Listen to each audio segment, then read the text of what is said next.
द्वारे शिकून घेतली पाहिजे. ही भक्तिमय सेवा म्हणजे एक प्रकारचे अनुशीलन किंवा संगोपन आहे. ज्या लोकांना निष्क्रिय होऊन काहीही न करता कोपऱ्यात बसून राहण्याची इच्छा आहे, त्यांच्यासाठी हा भक्तीचा मार्ग नाही. ज्या लोकांना या गोष्टी हव्या आहेत, त्यांच्यासाठी अनेक मार्ग उपलब्ध आहेत. परंतु कृष्ण भावनेचे अनुशीलन निराळे आहे. म्हणून श्रील गोस्वामींनी या ठिकाणी काळजीपूर्वक अनुशीलन हा संस्कृत शब्द योजला आहे. अनुशीलन म्हणजे पूर्वाचार्यांच्या आज्ञेनुसार केलेली कृती. अनुशीलन करणे म्हणजे काहीतरी कृती करणे. कृतीविना केवळ भावना असणे उपयोगाचे नाही. सर्व कृतींचे 2 विभाग केले जाऊ शकतात. एक प्रकारची कृती काहीतरी उद्दिष्ट प्राप्त करण्यासाठी केली जाते, तर दुसऱ्या प्रकारची कृती प्रतिकूल परिस्थिती टाळण्यासाठी केली जाते.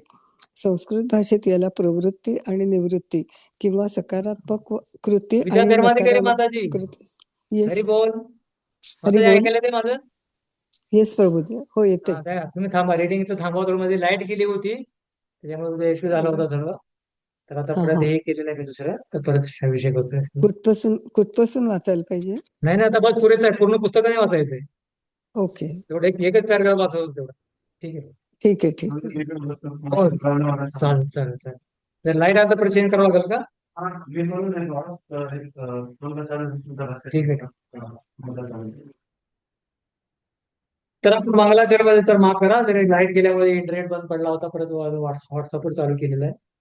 तर लेखक ओके. वंदना करतोय हरे गुरु आणि वैष्णव. तर माताही वाचवत होते की हरे गुराबद्दल, हरी आणि गुरु बद्दल हे चर्चा केली माताने. तर गुरु आहे, वैष्णव आहे, आणि तिसरं आहे वर मागणे. वर कोणाला मागतात? की ग्रंथाचे रक्षण करण्यासाठी ते हरे गुरु वैष्णवाला ते काय म्हणतात? वर मागतात. तर गुरु आहेत थोरले बंधू सनातन आध्यात्मिक गुरु सनातन गोस्वामी विनम्र प्रदान करतात रूप गोस्वामी. तर वैष्णव आहेत, वैष्णवाला पण काय करतात? संपूर्ण रूपात वर्णन करतात, वरदान मागण्यासाठी प्रार्थना करतात, जेणेकरून ते पण काय करतील? त्यांना ग्रंथ लिहिण्यासाठी मार्गदर्शन करतील. तर हे आहेत लेखाची ग्रंथाची विषय वस्तू. कृष्ण आहेत, लेखकाची वंदना, हरी गुरु आणि वैष्णव तिघाला प्रार्थना करतात, भगवंताला, दुसरे आपल्या गुरुला, आणि वैष्णवाला पण ते प्रार्थना करतात. आणि वरदान मागतात. वरदान कशासाठी? भक्तिमय सेवेच्या विधानात विनाकारण ढवढाव करणाऱ्या वितांडवादी तार्किकापासून या ग्रंथाचे रक्षण व्हावे अशी प्रार्थना श्री गोस्वामी आपल्या आध्यात्मिक गुरु सनातन गोस्वामी करतात. त्या लोकांचा वाद आणि तर्काची तुलना मध्यभागाच्या उत्पन्न होणाऱ्या ज्वालामुखी करतात. सागराच्या मध्यभागाच्या ज्वालामुखी अत्यंत अल्प प्रमाणात हानी करू शकतात. पण जे लोक भगवंताच्या भक्तिमय सेवेच्या विरोधी आहेत, ते अंतिम तारखेला अनेक तारखेमध्ये मानतात, ते या महान भक्तिमय सेवेच्या सागराला किंचित उशीर करू शकत नाही. म्हणून भक्तिरामची नम्रता आहे, रूप गोस्वामीची नम्रता या ठिकाणी. रूप गोस्वामीची नम्रता एक वरदान मागतायत तर ग्रंथ रक्षणासाठी. तर आता या ठिकाणी आहे ग्रंथाची विषय वस्तू. तर हे पाहत होता आपण की 3 ह्याच्यामध्ये मंगलाचरण, ग्रंथ विभाग, भक्तीची व्याख्या होती. तर मंगलाचरण मध्ये 3 विषय होते: ग्रंथाची विषय वस्तू, लेखकाची वंदना आणि वर मागणे. याच्यावर आपण चर्चा केली आहे. आता ग्रंथाची विषय वस्तू आहेत अखिल रसामृत मूर्ती. ते गेल्याच आपण चर्चा करत होतो. अखिल रसामृत कृष्ण कोण आहेत? तर त्याच्यामध्ये 12 प्रकारचे रस आहेत कृष्णामध्ये. तर 12 प्रकारचे रस कुठले आहेत? आपण सुरुवातीलाच आपण याच्यामध्ये पाहत होतो की भगवंतामध्ये 12 प्रकारचे रस आहेत. शांत, दास्य, साख्य, वात्सल्य, माधुर्य, हास्य, करुणे, भय, वीर, बिभत्स, अद्भुत आणि रौद्र. म्हणून श्रीकृष्ण परम आकर्षक आहेत आणि आपल्या सर्व दिव्य आकर्षणाच्या बळावर संपूर्ण 12 रस मध्ये भगवंत करतात. प्रस्थानाच्या सुरुवातीला 12 रस दिलेले आहेत. 12 रस कुठले आहेत? तरी संपूर्ण हे 12 रस आहेत. तर श्रीमद भागवतच्या 10व्या स्कंदातील 43 मध्ये वर्णन आहे. कृष्ण रंग प्रवेश केल्यानंतर मथुरेमध्ये बघून जातात, तर रंगामध्ये प्रवेश करतात ह्याच्यामध्ये. तर त्यावेळेस प्रत्येकाबरोबर त्यांनी वेगवेगळ्या प्रकारच्या रसामध्ये भगवंताने आस्वादन केलं. त्याच्याबद्दल हे थोडं हे आहे, ते पाहू शकतो तुम्ही. मल्लाना माशनेर, जे मल्ल होते चानोर मुष्टी, त्यांना एका वीरासमोर भगवंत वाटले. नंतर दुसरा आहे नराणा नरनाडो, मथुरावासींना सुंदर पुरुष वाटले. भगवंतांनी त्याच्याबरोबर आश्चर्य नावाचा रस आस्वादन केला. एकाच बरोबर स्त्रियांना समोर मूर्तिमान, स्त्रियांना कामदेव, माधुर रसामध्ये भगवंतांनी त्यांच्याबरोबर आधार प्रदान केला. नंतर गोपाला स्वजनो, गोपमित्रांना नातेवाईक आणि साख्य आणि हास्यरसामध्ये भगवंतांनी आदान प्रदान केला. आणि पुढे आहे सो पितो शिशु, माता पित्यासाठी त्यांनी वात्सल्य करून रस आणि आस्था शिती भुजा, पापी दंडाच्या दंडाधिकारी रुद्ररूपाने रौद्र रसाचं आस्वादन केलं भगवंतानी. नंतर विराड अविदुषा, मूर्खासाठी विराट रूप, विभत्स भयानक रूपाचं भगवंतानी हे केलं. नंतर तत्वम परम योगिना, योग्यासाठी शांत रसामध्ये आस्वादन केलं भगवंतानी. आणि पुढे आहे वृष्णीनाम परदेवता, वृष्णीना आराध्य दैवत म्हणजे दास्य, दास्य भावाने भगवंतानी हे केलं. आणि मध्ये एक आहे की मृत्यूर भोजपते, की भोजराज कंसाला त्याने कुठल्या प्रकारे भयानक रसामध्ये तिने भगवंतानी आदान प्रदान केलं. तर अशा प्रकारे भगवंतामध्ये हे 12 प्रकारचे रस आहेत. आणि म्हणून प्रत्येकाबरोबर भगवंतानी वेगवेगळ्या रसामध्ये, भगवंत तेच होते पण प्रत्येकाने वेगळ्या प्रकारे त्याच्याबरोबर आस्वादन केलं आणि भगवंतानी त्याच्याबरोबर आदान प्रदान भगवंतानी केलं. तर पहिलं होतं की ग्रंथाची विषय वस्तू, कृष्ण अखिल रसामृत मूर्ती आहे. आणि दुसरं आहे विधू. विधू म्हणजे ग्रंथाचे ध्येय कोण आहे? कृष्ण. तर ग्रंथाची विषय वस्तू कृष्ण अखिल रसामृत मूर्ती आहे. आणि दुसरं आहे ग्रंथाचे ध्येय. ग्रंथाचं ध्येय काय आहे? ग्रंथामध्ये काय वर्णन केलेलं आहे? कृष्णाबद्दलच वर्णन केलं, दुसरं कुठलंही वर्णन नाही. म्हणून ग्रंथाचं ध्येय काय आहे? विधू म्हणजे ध्येय, ते म्हणजे कृष्ण आहे. एक विषय वस्तू आहे कृष्ण आणि दुसरा आहे ध्येय म्हणजे चालेल. तर बंद होईल काय? नाही. नेटवर्क चेंज करायचं परत लाईट गेली.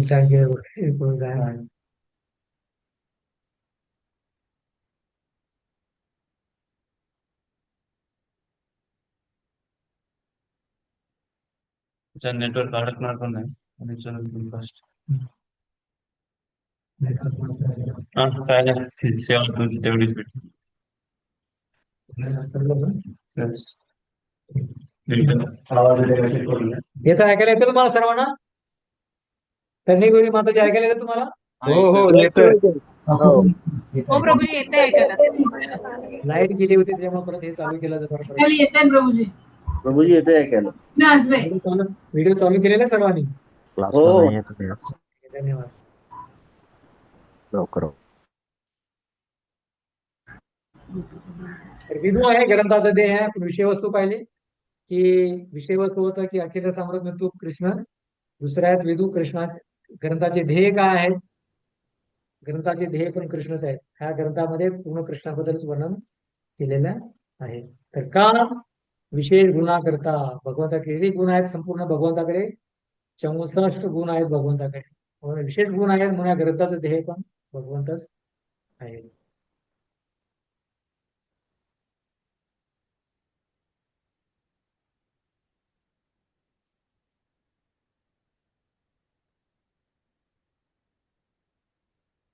तरी का पीपीटी काय येत नाही त्यामुळे.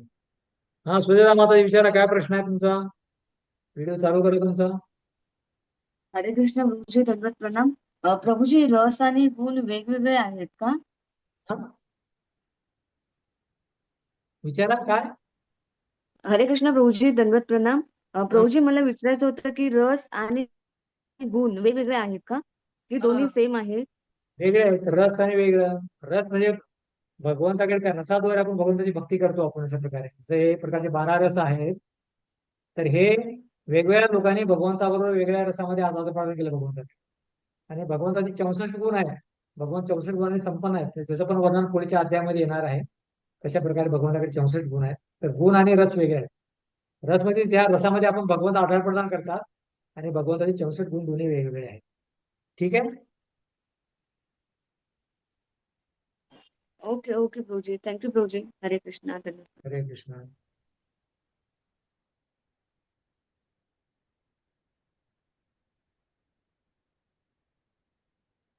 आणि कोणाला काय प्रश्न आहे?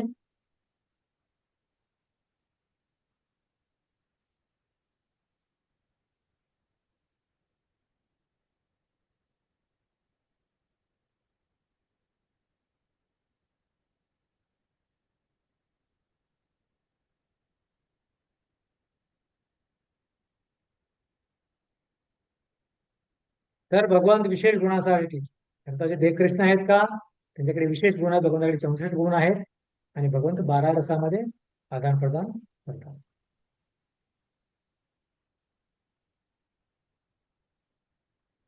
एक एक पीपीटी घेत नाही तिथे. हरे कृष्ण प्रभूजी, हा, बोला. दंडवत प्रणाम.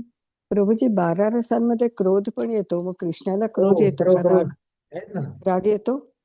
हा, राग येतो ना भगवंतांना. कधी नरसिंहदेवाला त्याच्याबद्दल भगवंताने ऐकण्यात क्रोधामध्ये जर राग हे केलं ना ते भगवंतांनी. भीष्मदेवाजवळ शस्त्र घेऊन गेले बघून क्रोधात भगवंत पण क्रोधित होतात 12 रसामध्ये अशा प्रकारे संधान करतात. तर दुसरं आहे एक बी मध्ये ग्रंथाचे देह कृष्ण आहेत विशेष गुणामुळे. तुमच्या नोट्स मध्ये बघा की कशा प्रकारे हा एक चालत नाही. भगवंत विशेष गुणामुळे या ग्रंथाचे ध्येय आहे. श्रीवत्स चिन्ह आहे भगवंताकडे. तर पहिल्या याच्यामध्ये पण ते पीपीटी मध्ये येत नाहीये. भगवंताकडे श्रीवत्स चिन्ह आहे. नंतर दुसरं आहे भगवंत सर्व दुकारी आहे. हा, हे याच्यामध्ये आला होता. हा, ठीक आहे.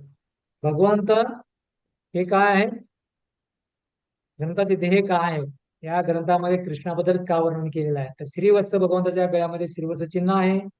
भगवंत सर्व दुकारी आहेत, सर्वश्रेष्ठ त्रयाधीश आहेत, ब्रह्मा विष्णू महेश यांचे स्वामी आहेत आणि भगवंत अत्यानंद देणारे आहेत आणि सर्वांचे उगमस्थान आहेत आणि भगवंत संपूर्ण 64 गुण संपन्न आहेत. भगवंताकडे 64 गुण आहेत आणि ते कुठले गुण आहेत तर ते पुढच्या अध्यायामध्ये त्याचं वर्णन होणार आहे. जसं वैष्णवामध्ये 26 गुण असतात तर भगवंतामध्ये 64 गुण असतात. अशा प्रकारे जसं या ठिकाणी वर्णन आहे कशा प्रकारे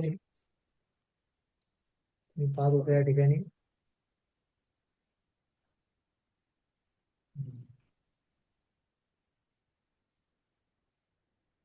भगवंताकडे 64 गुण आहेत, जीवाकडे 50 आहेत, ब्रह्माजीकडे 55 आहेत, शिवजीकडे विष्णूकडे 60 आहेत आणि भगवंताकडे 64 गुण आहेत. प्रेम माधुरी, उपरामाधुरी, लीला माधुरी आणि वेणू माधुरी. तर अशा प्रकारे भगवंताकडे 64 गुण आहेत. म्हणून भगवंत जे आहेत त्या कृष्णाचं काय, ह्या ग्रंथाचं काय आहे, ध्येय भगवंत आहे.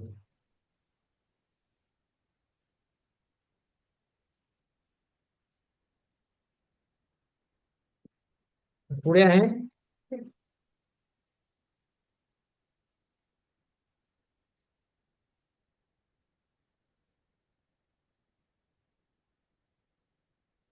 कारण फार महत्वपूर्ण विषय आहे. हे जर समजलं तर आपला ग्रंथ समजण्यासाठी उपयोग होईल. म्हणून थोडा जास्त वेळ देऊन हे ग्रंथाची चर्चा करतोय परत, कारण गेल्याच मी करू शकलो नव्हतो हे संपूर्ण कारणास्तव. तर पुढे आहे ग्रंथाचे ध्येय. आता तिसऱ्या त्यामध्ये आपण हे पाहिलं की ग्रंथाची विषय वस्तू कृष्ण आहेत. तर त्यामध्ये हे आहे अखिल रसामृत मूर्ती, बी आहे ग्रंथाचे ध्येय, तिसरं सी आहे उच्च माधुर्य सरगोपीला आकर्षित भगवंत करतात उच्च रसामध्ये.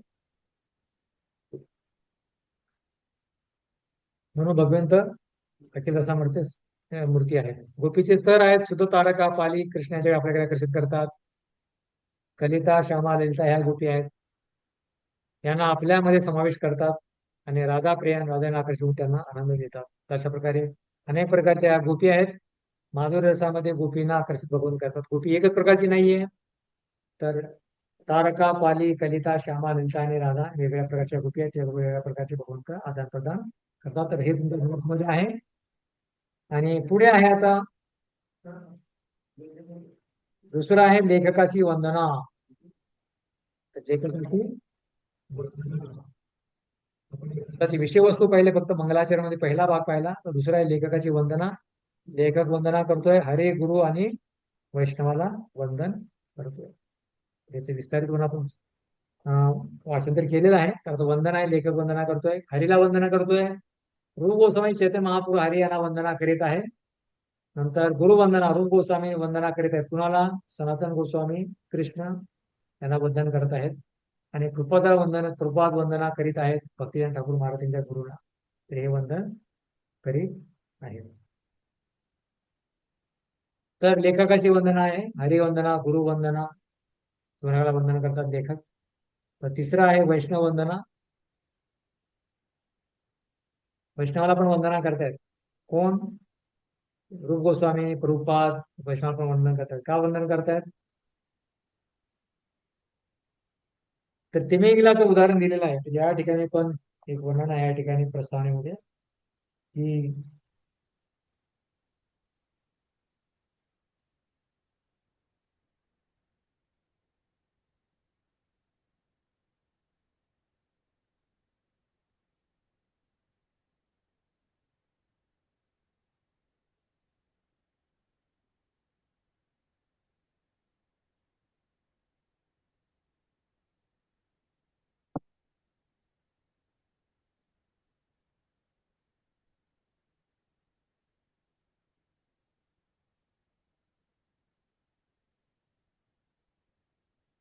एक मिनिट हा.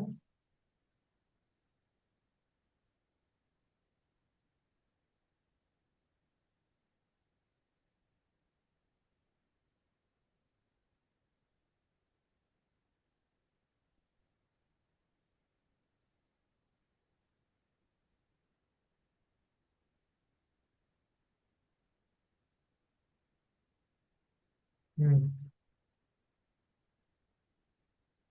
या ठिकाणी वैष्णवाचं वर्णन आहे की अशा प्रकारे आपण हरी आणि गुरुबद्दल चर्चा केली होती की प्रस्तावनेमध्ये याच्या पहिल्या पानावर आहे. आपण आता सर्व भक्तांना महान भक्तांना आचार्य नमस्कार करूया. भक्तांची तुलना अमृताच्या महान सागरात राहणाऱ्या जलचराशी केली जाते, जे मोक्षाच्या अनेक नद्यांना काहीतरी महत्व देत नाहीत. ज्याप्रमाणे नद्या सागरात विलीन होत असतात त्याप्रमाणे निर्विश्वादी लोकांना निराकार ब्रह्मात विलीन होण्यात अतिशय रुची असते. या ठिकाणी मोक्षाची तुलना सागराशी केलेली आहे आणि नद्याची तुलना मोक्षप्राप्तीच्या अनेक मार्गाशी केलेली आहे. निर्विश्वादी या नदीच्या पाण्यात निवास करतात, जे अंशतः सागरात विलीन होते. मात्र या लोकांना एका गोष्टीत किंचितही ज्ञान असते. या सागरात तसेच नद्यांमध्ये अनेक जलचर विहार करत असतात. सागरातील या जलचराला खाली वाहत येऊन मिळणाऱ्या नद्याचे काहीच महत्व वाटत नसते. वैष्णव भक्त शाश्वत काळ भक्तिमय सेवेच्या सागरात निवास करतात व ते नद्यांना महत्व देत नाहीत. म्हणजे जे शुद्ध भक्त आहे ते नेहमी दिव्य प्रेमय सेवेच्या सागरात राहत असतात व त्यांना इतर पद्धतीचे काहीच महत्व नसते. या पद्धतीची तुलना दर्शी केली जाते, ज्या हळूहळू सागरात येऊन मिसळतात. तर म्हणून तिमिंगलाचं उदाहरण दिलेलं आहे. वैष्णव वंदना वैष्णव का आहे? तिमिंगलाप्रमाणे आहे. तिमिंगल केवळ सागरात राहतो तर वैष्णव केवळ भक्ती सागरात राहतो. वैष्णवाची तुलना तिमिंगलाप्रमाणे केलेली आहे. वैष्णव तिमिंगल सागरात राहतो, वैष्णव भक्ती सागरात राहतो. म्हणून तिमिंगल सागरात येणाऱ्या नद्यांना आकर्षित होत नाही. नद्यांना आकर्षित करतो त्याचप्रमाणे वैष्णव मुक्तीसारख्या नद्यांना आकर्षित होत नाही. किती प्रकारच्या मुक्ती आहेत? 5 प्रकारच्या मुक्ती आहेत. अनिमा, लगिमा, सराष्टी, साष्टी अशा प्रकारे अनेक प्रकारच्या मुक्ती आहेत. त्याला आकर्षित होत नाही. तिमिंगल जाळी सापडत नाहीत, वैष्णव यमपाशामध्ये सापडत नाही, तर तो भगवंताच्या धामाला तो जातो. तर यासाठी हे जे लेखक आहेत रूप गोस्वामी किंवा प्रभुपाद आहेत वैष्णवाला वंदन करतात की त्यांच्याच कृपेने मी हा ग्रंथ लिहिण्याचे प्रयत्न करत आहे. तर वर मागतात त्यांच्या ठिकाणी हरी गुरु वैष्णवाला. कशासाठी वर मागतायत? यासाठी वर मागतायत की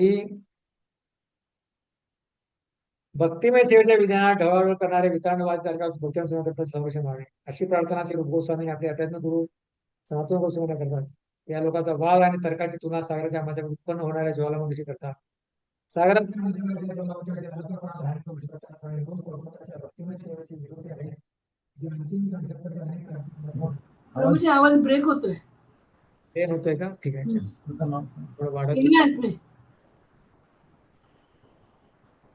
प्रभूजी तिमिंगल जाळ्यात सापडत नाही तसं भक्त कशात सापडत नाहीत म्हणालात? फक्त यमपाशामध्ये सापडत नाही. भक्ताकडे यमराज यमपाशा. कधी येत नाही. ओके. यमपाशा सापडत नाही. भक्ताकडे कधी यमराज येणार नाहीत. तर तिमिंगल एवढा मोठा मासा आहे, जाळ्यामध्ये कधी पकडला जाऊ शकत नाही. तर त्याच प्रकारे भक्ताची तुलना तिमिंगलाप्रमाणे केलेली आहे, कारण तो भक्तीच्या सागरामध्ये राहतोय. पण त्याच्याकडे कधी यमराज येणार नाही. त्यासाठी आपल्याला नेहमी भक्ती केली पाहिजे. थँक्यू प्रभूजी. अशा प्रकारे म्हणून हे वर मागतायत. कुणाला? वैष्णवाला वर मागतायत. तर म्हणून भक्तरस सिंधूचे लेखक श्री रूप गोस्वामी त्यांची नम्रता आहे. काय म्हणतात ते? जरी माझी योग्यता नसली तरी सुद्धा मी विश्वभर कृष्णाचा प्रचार करण्याचा प्रयत्न करीत आहे. श्री रूप गोस्वामी नम्र करतात की जरी माझी योग्यता नाही, एवढी नम्रता त्याच्याकडे, मी आज्ञा आहे, बुद्धिमान नाही म्हणतात. एवढा ग्रंथ लिहिलेला आहे मोठा. कृष्णभक्त आंदोलनाच्या इस्कॉनच्या सर्व प्रचारकांनी श्री रूप गोस्वामीच्या पदचिन्हाचे अनुसरण करीत या मनोवृत्तीने वागले पाहिजे. कुठल्या प्रकारे? नम्रता असली पाहिजे. आपण स्वतःला कधी महान प्रचारक समजू नये, तर पूर्वाचार्याचे कृपापात्र सेवक समजून वागले पाहिजे. केवळ त्यांच्या पदचिन्हाचे अनुसरण केल्यामुळेच आपण दुःखी मनुष्य समाजाच्या हिताकरता काहीतरी करू शकतो. आपण कृपानुग आहोत. रूप गोस्वामी एवढी नम्रता दाखवत आहेत तर त्याच प्रकारे कृष्णभावतील संघातील सदस्यांनी नम्र असलं पाहिजे, तरच ते अशा प्रकारे भक्तीचा प्रचार करू शकतात आणि समाजाला तरी काहीतरी हितकारी करू शकतात. स्वतःला महान नाही समजलं पाहिजे, मी नम्र आहे, कुठल्या प्रकारची नम्रता माझ्याकडे पात्रता नाही, अशा प्रकारे समजलं पाहिजे. तर दुसरा आहे ग्रंथ विभाग. तर आपण पहिला होता की मंगलाचरण पाहिला. आतापर्यंत हे जे पहिल्या भागामध्ये 3 विभाग आहेत भक्तराम सिंधूचे. मंगलाचरण पाहिला आपण. तर मंगलाचरणामध्ये ग्रंथाची विषयवस्तू, लेखकाची वंदना, नंतर वर मागणे. तर हे 3 पाहिलं. वर मागणे म्हणजे हरी, गुरु आणि वैष्णवाला वंदना करतात आणि वर मागतात. आणि दुसरा आहे आता ग्रंथ विभाग. भक्तरसायन सिंधूमध्ये दुसरा विभाग आहे ग्रंथ विभाग. 3 विभाग आहेत: मंगलाचरण, ग्रंथ विभाग आणि शुद्ध भक्तीची व्याख्या. मंगलाचरण आपण पाहिलं प्रस्तावनामध्ये. आता दुसरा आहे ग्रंथ विभाग. ग्रंथामध्ये विभाग आहेत. भक्तराम सिंधूचे 4 विभाग आहेत: पूर्व, पश्चिम, दक्षिण आणि उत्तर. सिंधूचे 4 विभाग आहेत: पूर्व, पश्चिम, दक्षिण आणि उत्तर. सागराचे 4 विभाग असतात, त्यातून भक्तराम सिंधूचे 4 विभाग आहेत आणि या 4 विभागामध्ये अनेक उपविभाग आहेत. सागराप्रमाणे भक्तराम सिंधूचे पूर्व, दक्षिण, पश्चिम आणि उत्तर असे 4 विभाग आहेत आणि या विभागातील विभागांना लहरी असे म्हटले जाते. सागरात पूर्वेला, दक्षिणेला, पश्चिमेला, उत्तरेला ज्याप्रमाणे अनेक लहरी किंवा लाटा असतात, त्याचप्रमाणे भक्तराम सिंधू मध्येही अनेक लाटा आहेत. पहिल्या विभागात 4 लहरी आहेत. यातील प्रथम लहरीला सामान्य भक्ती लक्ष्मी दिली आहे, दुसऱ्या लहरीला साधन भक्तीची लक्ष्मी दिली आहे, तिसऱ्या लहरीला भावभक्ती, चौथ्या लहरीला प्रेम भक्ती वर्णन केले. यापुढील अध्यायामध्ये या विषयांचे त्यांच्या लक्षणाचे विस्तृत वर्णन केले जाईल. ठीक आहे. तर भक्तराम सिंधूचे 4 विभाग आहेत: पूर्व, पश्चिम, दक्षिण आणि उत्तर. तर पूर्व विभागाचे 4 विभाग आहेत. तो आपला अभ्यासक्रमाचा भाग आहे. पूर्व विभागाचे 4 विभाग आहेत. विभाग म्हणजे तरंग. समुद्राच्या लाटा प्रकारे 4 प्रकारे असतात, अशा अनेक लाटा. तसं या पूर्व विभागाचे 4 तरंग आहेत. सामान्य भक्ती, भक्तीचं एक अवलोकन आहे. प्रस्तावना आणि अध्याय क्रमांक 1 हे सामान्य भक्तीमध्ये आहे. सामान्य भक्तीचे मध्ये भक्तीचं एक अवलोकन आणि प्रस्तावना, अध्याय क्रमांक 1 हे सामान्य भक्तीमध्ये आहे. दुसरा आहे साधना भक्ती. भक्तीचे 64 अंग अध्याय क्रमांक 2 ते 16 मध्ये आहे. तिसरा आहे भावभक्ती, अध्याय क्रमांक 17 ते 18 आहे. चौथा आहे प्रेम भक्ती, शेवटचा अध्याय क्रमांक 19 आहे. आपण फक्त पूर्व विभागाबद्दल 19 अध्याय आहे, तोच भाग आपल्या अभ्यासक्रमामध्ये आहे. साधना भक्ती त्याच्यामध्ये आपण हे करू शकतो.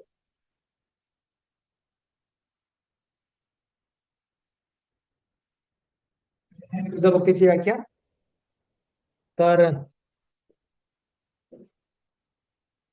सुरेश घिचे प्रभूजी, तर हे तुम्ही पॅरेग्राफ वाचा.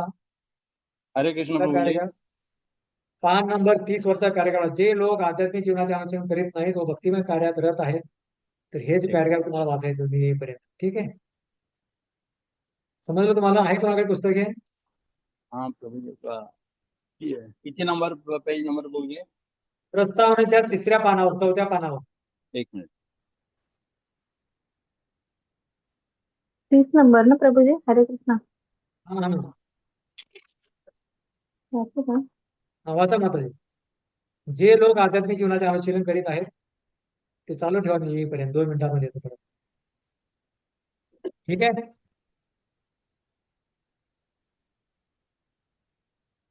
वाचत नाही प्रभुजी. कुणीतरी वाचा. मी वाचू का? माझ्याकडे सापडले. जे लोक आध्यात्मिक जीवनाचे अनुशीलन करीत आहेत व भक्तिमय कार्यात रत आहेत, ते सदैव काहीतरी कृती करण्यात मग्न असतात. ही कृती शरीर किंवा मनाने करता येते. विचार करणे, भावना व्यक्त करणे व निश्चय करणे या सर्व मनाच्या कृती आहेत आणि ज्यावेळी आपण विशिष्ट कृती करण्याचा निश्चय करतो, त्यावेळी स्थूल इंद्रियांद्वारे ती कृती प्रकट होत असते. म्हणून आपण आपल्या मानसिक कृतींमध्ये सदैव श्रीकृष्णांविषयी चिंतन केले पाहिजे व त्यांना संतुष्ट करण्यासाठी प्रयत्नशील असले पाहिजे. या क्रिया आपण आपले पूर्वाचार्य व स्वतःच्या आध्यात्मिक गुरूंच्या पादचिन्हांना अनुसरून केल्या पाहिजेत. शरीर, मन व वाचा या तिन्हीद्वारे आपण कृती करू शकतो. कृष्ण भावनायुक्त मनुष्य आपल्या वाणीचा उपयोग भगवंतांच्या कीर्तीचा प्रचार करण्यासाठी करीत असतो. याला कीर्तन असे म्हणतात. मनाद्वारे तो सतत श्रीकृष्णांच्या लीलांविषयी चिंतन करीत असतो. उदाहरणार्थ, श्रीकृष्ण कसे काय कुरुक्षेत्राच्या युद्धभूमीवर संभाषण करीत होते, अथवा ते वृंदावनात आपल्या भक्तांसमवेत कसे काय विविध लीला करीत होते. या प्रकारे एखादा भक्त सतत भगवंतांविषयी चिंतन करण्यात मग्न असू शकतो. कृष्ण भावनेचे हे मानसिक अनुशीलन होय.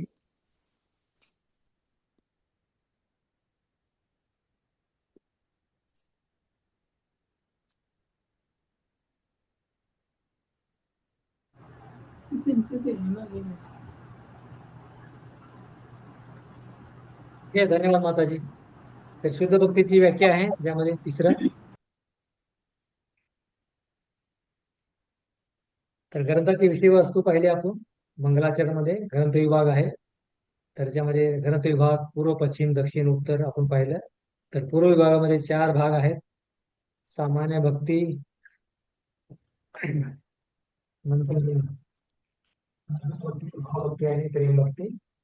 शुद्ध भक्तीची व्याख्या आहे तिसरा भाग. याच्यामध्ये 3 भाग आहेत. त्यामध्ये मंगलाचरण, ग्रंथ विभाग आणि तिसऱ्या शुद्ध भक्तीची व्याख्या. तर तिसऱ्या शुद्ध भक्तीची व्याख्या तरी फार महत्वपूर्ण आहे. शुद्ध भक्तीची व्याख्या काय, तर हे भक्तिरसा सिंधू ग्रंथ आपल्याला काय करतोय, शुद्ध भक्ती आपल्याला प्रदान. प्रभूजी, साधना भक्ती, सामान्य भक्ती, प्रेम भक्ती आणि कोणत्या? साधना, सामान्य, ग्रंथ विभागामध्ये 4 विभाग आणि आहेत. भावभक्ती. पूर्व, पश्चिम, दक्षिण, भावभक्ती. उत्तर. पूर्व विभागाचे 4 लहरी आहेत. तर ज्यामध्ये सामान्य भक्ती, साधना भक्ती, भावभक्ती आणि प्रेम भक्ती. ठीक आहे. तर पूर्व विभागाचे 4 विभाग कुठले असा प्रश्न विचारला तर हे 4 प्रश्न तुम्हाला सुचतात. सामान्य, साधना, भाव आणि प्रेम भक्ती. तर आता आहे शुद्ध भक्तीची व्याख्या. शुद्ध भक्ती काय आहे, शुद्ध भक्ती काय आहे, परिभाषा सूत्र.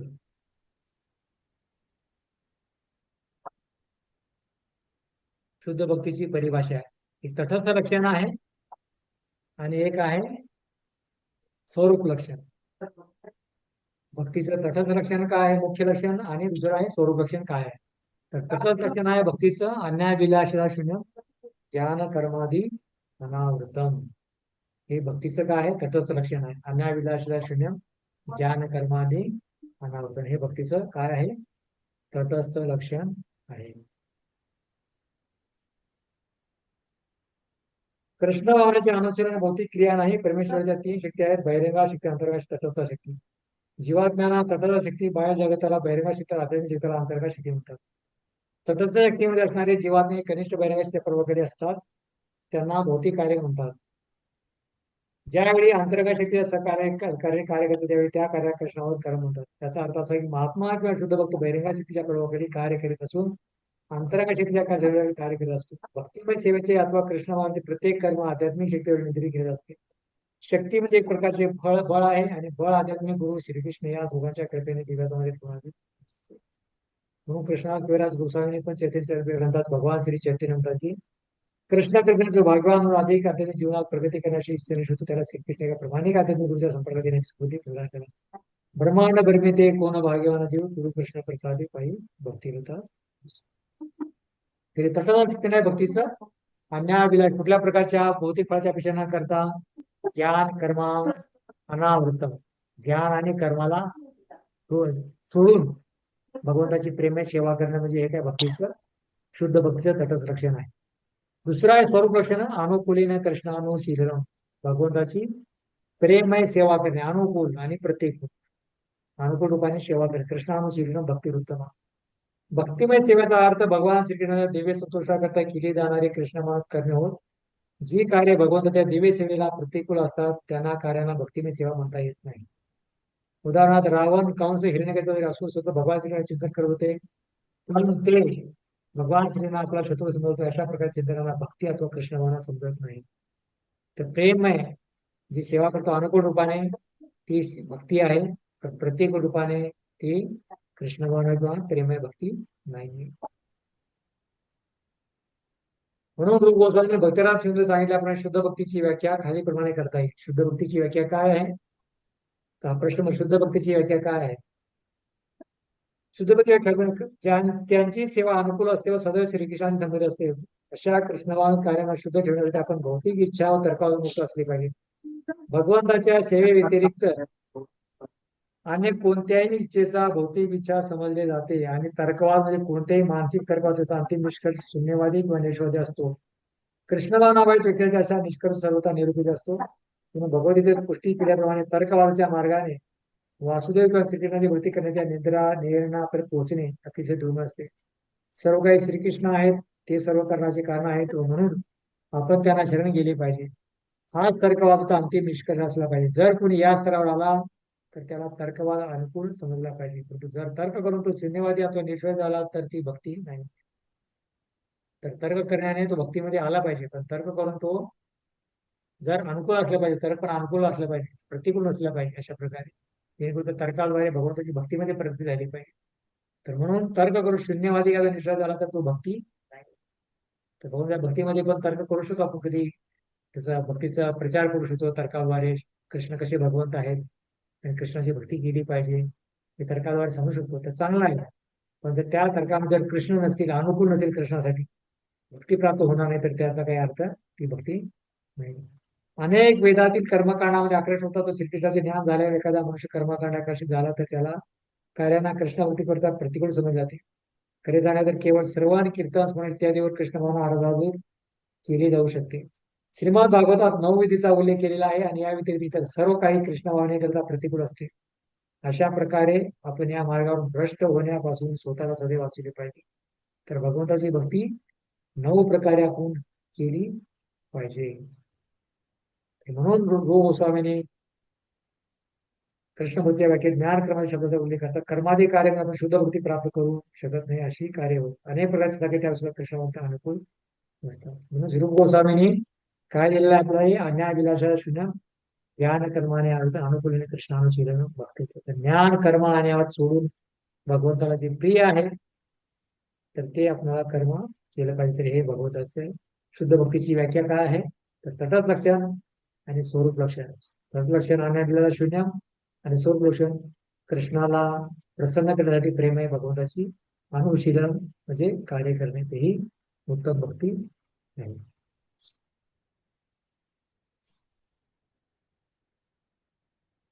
तर दुसरं आहे स्वरूप लक्षण. पहिलं होतं स्वरूप लक्षण. स्वरूप लक्षण म्हणजे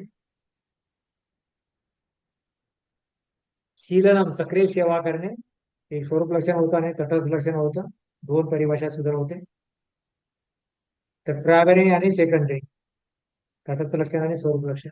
तर आपण तटस्थ लक्षण पाहिलं की अन्याभिलाषता शून्य ज्ञान कर्माने वर्तन. तर स्वरूप लक्षण आहे अनुकूलीन कृष्णानुशीलन, भगवंताची प्रेमय सेवा करणे. अनु म्हणजे परंपरेचे अनुगमन करणे. कृष्णाची सेवा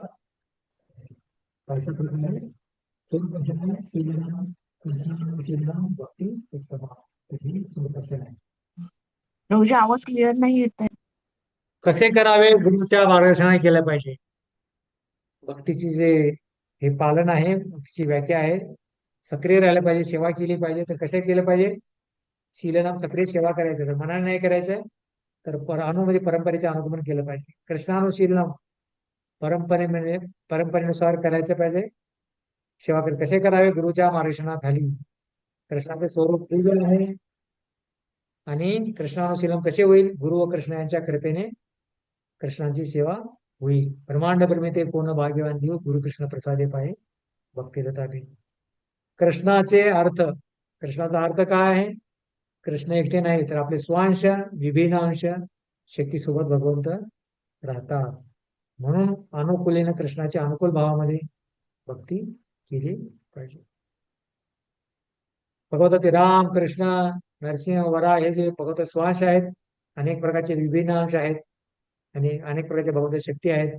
तर मग भगवंत एकटे राहत नाहीत, त्याचे स्वांश आणि विभिन्न अंश बरोबर भगवंत राहतात.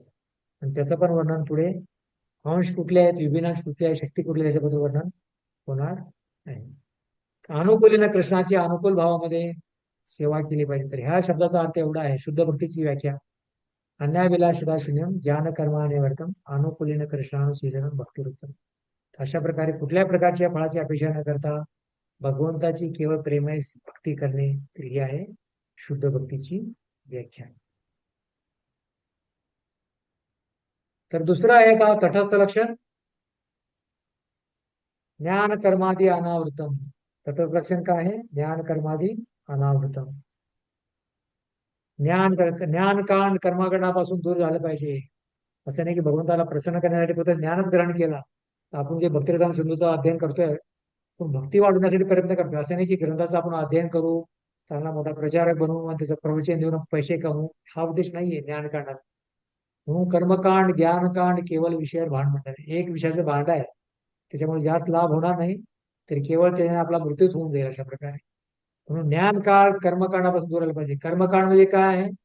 काहीतरी भौतिक लाभाच्या प्राप्तीसाठी कार्य करणे अशा प्रकारे. जसं आपण पाहतो की कर्मकांडामध्ये अनेक देवी देवतांची पूजा असते. सत्यनारायण पूजा पण करतात की हे तुम्ही काहीतरी पूजा करा, तुम्ही मला हे फळ प्राप्त होईल, श्रीमंत बनाल, हे होईल शिवाय. तर हे संपूर्ण कर्मकांड प्रकार आहे. पण शुद्ध भक्तीमध्ये असं कोणी म्हणत नाही तुम्ही हरे कृष्ण जप करा, भगवद्गीता वाचन करा, प्रवचन ऐका, तुम्हाला एवढं प्राप्त होईल, म्हणून ती शुद्ध भक्ती आहे. पण हे जे आहे ज्ञान कर्मादी अनावृतम, ज्ञान कांड कर्मकांडापासून दूर राहिलं पाहिजे, तटस्थ लक्षण आहे आधी त्याच्यापासून. आणि काय? दान तप त्याग याच्यासारखे शुभ कार्य सोडले पाहिजे. दान तप त्याग यासारखे यज्ञ यासारखे शुभ कार्य सोडले पाहिजे. शुभ कार्य काय आहेत? तर जर भगवंत केंद्रस्थानी नसतील तर तरी शुभ कार्य आहे, शुद्ध भक्ती नाहीये. तर भगवंत केंद्रस्थानी असतील तर दान सर्वश्रेष्ठ दान आहे. तपस्या भक्ती होऊ शकते, त्याग भक्ती होऊ शकतो, यज्ञ भक्ती होऊ शकतो. पण जर भगवंत केंद्रस्थानी नाहीये तर केवळ हे दान तप याज्ञ त्याग आणि यज्ञ हे काय होईल? शुभ कार्य होतील, हे पुण्य कार्य होईल. फक्त पुण्य कार्य आणि भक्ती दोघांमध्ये अंतर आहे. पुण्य कार्य म्हणजे फळाच्या पेक्षाने तुम्ही कार्य करताय, मंदिरामध्ये काहीतरी दान देताय की मला एवढं प्राप्त झालं पाहिजे. पण शुद्ध भक्तीमध्ये कुठल्या प्रकारची इच्छा नाही, मला मी भगवंताची सेवा करणार, नाम स्मरण करणार, गीता वाचणार, सर्व काही दान देणार, तर याच्या माध्यमाने मला फक्त भगवंताची भक्ती पाहिजे, तर ही शुद्ध भक्ती आहे. अनाभिलाषता शून्य, भक्तीशिवाय इतर आशा सोडून दिल्या पाहिजे. भक्तीशिवाय इतर आशा सोडून दिल्या पाहिजे. केवळ मला भगवंताची ममा जन्मनी जन्मनीश्वरे भवतार भक्ती आहे तुकी. ते चैतन्यमावर म्हणतात न धनम न जनम सुंदरी कविता मा जगदीश कामे ममा जन्मनी जन्मनीश्वरे भवतार भक्ती आहे तुकी. तर ही शुद्ध भक्तीची व्याख्या आहे. अनाभिलाषता शून्यम ज्ञान कर्मादी अनावर्तम अनुकूलीन कृष्णानुशीलन भक्ती उत्तम, ही शुद्ध भक्तीची व्याख्या आहे. तर शास्त्र प्रमाण दिलेलं आहे नारद पंचरथामध्ये.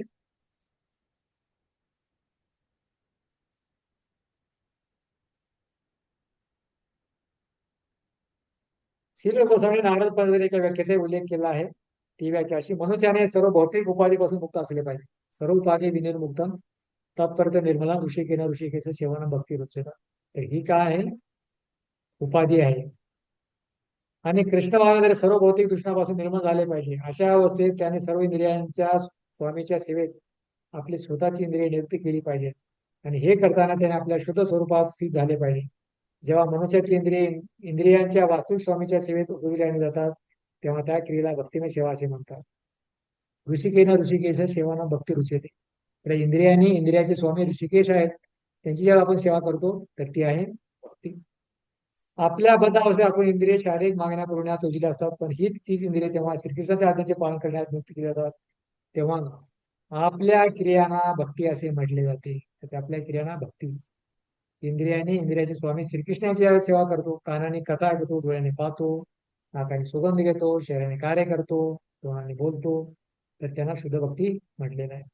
जोपर्यंत मनुष्य एखादा स्वतःच्या विशेष कुटुंबाचा किंवा समाजाचा सदस्य म्हणून अमुक व्यक्ती समजतो तोपर्यंत तो उपाधीने आवृत आहे असे समजावे. ज्यावेळी एखाद्याला ही पूर्ण जाणीव होते की त्याचा कोणत्याही कुटुंब, समाज किंवा देशाशी संबंध नसून तो श्रीकृष्णाशी नित्य संबंधित आहे, त्यावेळी त्याला ही जाणीव होते की त्याची शक्ती श्रीकृष्णाच्या सेवेत योजली गेली पाहिजे. तथाकथित कुटुंब, समाज किंवा देशाच्या सेवेत नव्हे, तर हाच कृष्ण भावनेच्या शुद्धतेचा मानदंड आणि शुद्ध भक्तिमय सेवाचा स्तर आहे. त्यामुळे शास्त्र प्रमाण दिलेलं आहे. शुद्ध भक्तीची व्याख्या शून्य ज्ञान कर्मानिवर्तम अनुकूलीन कृष्णानुशीलन भक्ती उत्तम आणि पुढे आता नारद पंचराचं वर्णन दिलेलं आहे कशा प्रकारे दोघांमध्ये समानता दाखवून दिलेली आहे. शुद्ध भक्तीची व्याख्या नारद पंचराचा श्लोक आणि याची तुलना केलेली आहे. तत्परत निर्मल भक्ती भावनेमध्ये तत्परत निर्मल तत्परत हा शब्द आहे नारद पंचराचा. तर भक्ती भावनेमध्ये म्हणजे अनुकूल्येनं नारद पंचरात्र आणि भक्तराज श्लोक आहे भक्ती अन्याभिलाषणम दोघांमध्ये समानता आहे. तर दोन्हीचा अर्थ एक आहे की अनुकूल्येने का तत्परते म्हणजे भक्ती भावनेमध्ये कार्य केलं पाहिजे. सर्व उपाधी विनिर्मुक्तम सर्व उपाधी सोडल्या पाहिजे. डॉक्टर इंजिनियर वकील जे कोणी शिक्षक आहे स्त्री पुरुष सर्व पदा सोडून केवळ भगवंताची सेवा करणे भगवंताचा दास म्हणून सेवा केल्या पाहिजे. तर मी भक्तीची काय आहे सुरुवात आहे. मी घराचा मालक आहे घराची मालकीण आहे मी शिक्षक आहे डॉक्टर नाही वकील आहे इंजिनियर आहे या सर्व पदे सोडून दिल्या पाहिजे. आणि भगवंताच्या समोर केवळ मी भगवंताचा सेवक आहे आणि भगवंताची सेवा करणं माझं कर्तव्य आहे. तर ही सर्व श्रेष्ठ उपाधी आहे भगवंताचा सेवक. ऋषिकेन ऋषिकेश सेवनम इंद्रियाने इंद्रियाचे स्वामी कोण आहे श्रीकृष्ण त्यांची सेवा केली पाहिजे म्हणजे कृष्णानुशीलनम.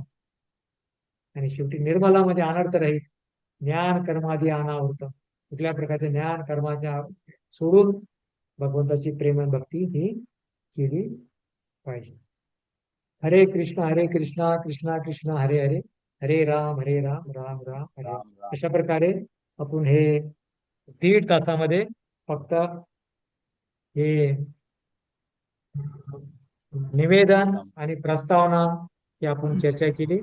आणि आता जो आहे भक्तिरसा सिंधूचा जो महत्वपूर्ण जो भाग आहे तो म्हणजे शुद्ध भक्तीची लक्षणे. तर याच्यावर आपण आता चर्चा करणार आहोत. आपल्याकडे जी जे काही वेळ आहे तर त्याच्यामध्ये अर्धा तासामध्ये आपण चर्चा करणार आहोत. तर कोणाची शंका समाधान टीका टिप्पणी काय असेल तर विचारू शकता. तर हे फार महत्वपूर्ण भाग होता. तर मी काही कारणास्तव गेल्या वेळेस चर्चा केलं नव्हतं तर म्हणून परत हे घेतलो. पण काही भक्तांना वाटलं आहे मी ती प्रत्येक गेल्या चर्चा केली होती परत काच केली. तर हे समजण्यासाठी फार महत्वपूर्ण आहे जेणेकरून संपूर्ण भक्तीचा सार जे आहे प्रस्तावनामध्ये दिलेला आहे की बौद्धांचा उद्देश काय आहे काय विभाग आहे शुद्ध भक्ती काय आहे. तर जेणेकरून आपण हे करू शकतो. त्या नोट्समध्ये 1 आणि 2 अध्यायाच्या नोट्स नाहीये तर तुम्हाला मी पीपीटी पाठवून देईन आज किंवा उद्या आपल्या ग्रुपवर. तर आता आपण जो आहे शुद्ध भक्तीची लक्षणे काय हरे आहेत हरे कृष्ण हा हरे विचारा कृष्ण मला काय प्रभूजी विचार. प्रभूजी दान तप त्याग आणि यज्ञ यासारखे शुभ कार्यापासून मुक्त होऊन ते मला समजलं नाही जरा प्लीज सांगता का. प्रश्न दान तप त्याग यज्ञ यासारखे शुभ कार्यापासून हा येते आवाज.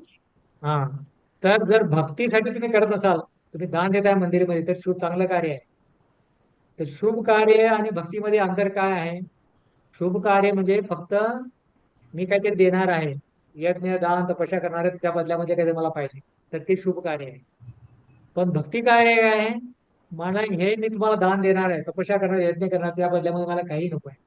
अन्याय विलासिता शून्य ज्ञान कर्मादी अनुकूलीने कृष्णानुशीलन भक्ती होतं. तर ही शुद्ध भक्ती आहे. शुद्ध भक्ती काय आहे हे आहे. तर त्यामध्ये शुद्ध मध्ये कुठलंही तुम्हाला ज्ञान आलं कर्म आलं किंवा कुठला तरी जर स्वार्थ आला तर ते शुद्ध भक्ती नाही. शुद्ध भक्ती म्हणजे पूर्णपणे निवड शुद्ध आहे पूर्ण निष्कर आहे पूर्ण प्रकारे. त्यामध्ये कुठल्या प्रकारचा हे नाही अशा प्रकारे कुठल्या प्रकारचा डाग नाही त्याच्यामध्ये. तर कुठला जरी स्वार्थ असेल त्याच्यामध्ये की मी हे करणार आहे त्यामुळे मला प्राप्त झालं पाहिजे हा तुम्ही म्हणाल की भक्ती प्राप्त झाली पाहिजे तर ते चांगलं कार्य शुद्ध भक्ती आहे. पण तुम्ही म्हणाल की याच्या बदल्यामध्ये मला काहीतरी यज्ञ दान तपस्याद्वारे काहीतरी प्राप्त झालं पाहिजे तर ती शुद्ध भक्ती नाही. तर म्हणून यज्ञ दान या कार्याच्या सोडून सर्वोपाधी विनोर्मुक्तम तत्परते निर्मळ ऋषिकेन ऋषिकेश सेवा भक्ती उच्यते. भगवंताची प्रेमय सेवा ही केली पाहिजे ती शुद्ध भक्तीची व्याख्या आहे. ठीक आहे मग ते प्रश्न उत्तर मिळालं तुम्हाला. हो हरे कृष्ण प्रभूजी मिळालं. तर शुभ हो हो कार्य आणि भक्तीमध्ये पूर्णपणे अंतर आहे. तर दान देणे तपस्या करणे हे भक्ती मार्ग नाहीये. पण जर भगवत केंद्र असेल तर ती भक्ती आहे. जर भगवत केंद्र नाही तर ते शुद्ध भक्ती नाही.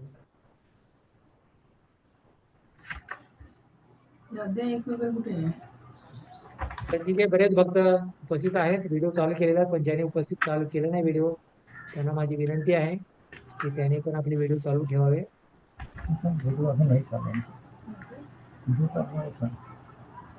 25 भक्त उपस्थित आहेत. तर सर्वांना विनंती करतोय की आपण आपला हरी बोल म्हणून हे करा अटेंडन्स मध्ये, जास्त वेळ घेणार नाही आपला. अलका सातपुते माताजी हरे आहेत का? कृष्ण प्रभुजी साष्टांग प्रणाम.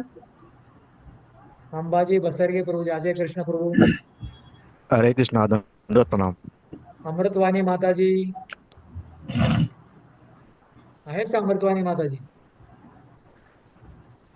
अर्चना हिंदुळकर माताजी, आर्यन यम प्रभू आहेत का? आर्यन आहे का? आर्यन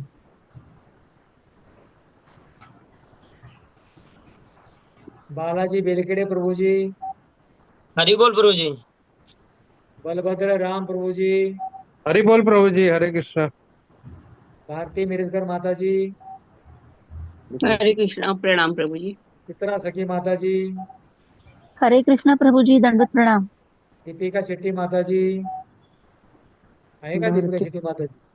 नाही. गायत्री कुलकर्णी माताजी, हरे कृष्ण प्रभुजी. गुरुनाथ लाड प्रभूजी, जयंत कुलकर्णी प्रभूजी, हरे कृष्ण प्रभुजी. व्हिडिओ चालू ठेवा आपला. ज्योत्सना पांडा माताजी, केशव गोविंद प्रभू, ललित गौर प्रभू, हरे कृष्णा दंडवत प्रणाम. माधुरी राधा माताजी, हरे कृष्ण प्रभुजी दंडवत प्रणाम. मारुती आसवे प्रभू, हरे कृष्ण प्रभुजी. अजून व्हिडिओ चालू नाही. मेघना आसवे माताजी, मुरली मनोहर प्रभू, ओम तळेकर प्रभू, रघुकुल प्रभू, हरे कृष्णा प्रभुजी. कोण? रघुकुलदास. हा, राम मोहन प्रभू,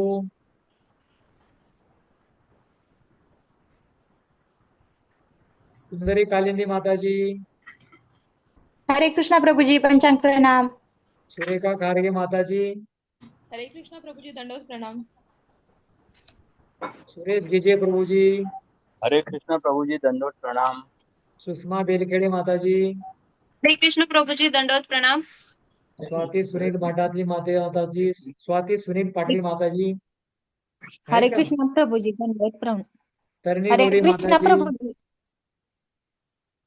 टिया पाठक माताजी. हरे कृष्ण प्रभुजी दंडवत प्रणाम. तुमचा व्हिडिओ चालू नाही माताजी. उज्ज्वला भक्ती माताजी, विद्या हरे कृष्ण धर्माधिकारी प्रभुजी माझं नाव नाही घेतलं. हरे कृष्ण काय नाव? प्रभुजी. काय नाव? रुक्मिणी कृपा. रुक्मिणी कृपा. हे तुझं नाव हरे कसं कृष्ण आलं? प्रभुजी माझं पण नाव नाही घेतलं. श्रीकांत कदम. श्रीकांत कदम. अरे रुक्मिणी कृपा माताजी, हा रुक्मिणी कृपा माताजी, सॉरी सॉरी विसरलो. रुक्मिणी कृपा माताजी आहेत ना? रुपेश ना, पाध्ये आहे, प्रभूजी आहे. आहेत? रुपेश पाध्ये प्रभूजी, ऋतुजा पाध्ये, साधना भक्ती माताजी, सिद्धी कदम माताजी, श्रीकांत कदम प्रभूजी, हरे कृष्ण प्रभुजी दंडवत प्रणाम. सुजाता गुरु माताजी. हरे कृष्ण प्रभुजी दंडवत प्रणाम. पेपर फोल्ड केला तसंच राहिला. तर विद्या धर्माधिकारी माताजी आहेत. हरी विद्या बोल प्रभुजी खांबेकर माताजी दंडवत आहेत का? प्रणाम. विद्या खांबेकर हरी माताजी बोल. संगमनेर. हरी बोल प्रभुजी दंडवत प्रणाम. विद्या खांबेकर माताजी आहेत का? नाहीये. आणि व्रजभूमी माताजी. कृष्ण प्रभुजी दंडवत प्रणाम. धन्यवाद माताजी. हरे कृष्ण. तर आपलं सर्वांचं स्वागत. जास्त वेळ घेणार नाही, बरोबर 3 वाजता तुमचा क्लास संपेल. तर आता सुरुवात करतोय या अध्यायाची, आणि जेणेकरून प्रभुजी राहिलेला जो भाग प्रभुजी भारती बिराजकर माताजींचं नाव घेतलं तेव्हा त्यांना झोप लागली होती. कोणाला? भारती पाहिलं का? बिराजकर माताजी हो तुम्ही पाहिलं आहेत. का त्यांना? अच्छा.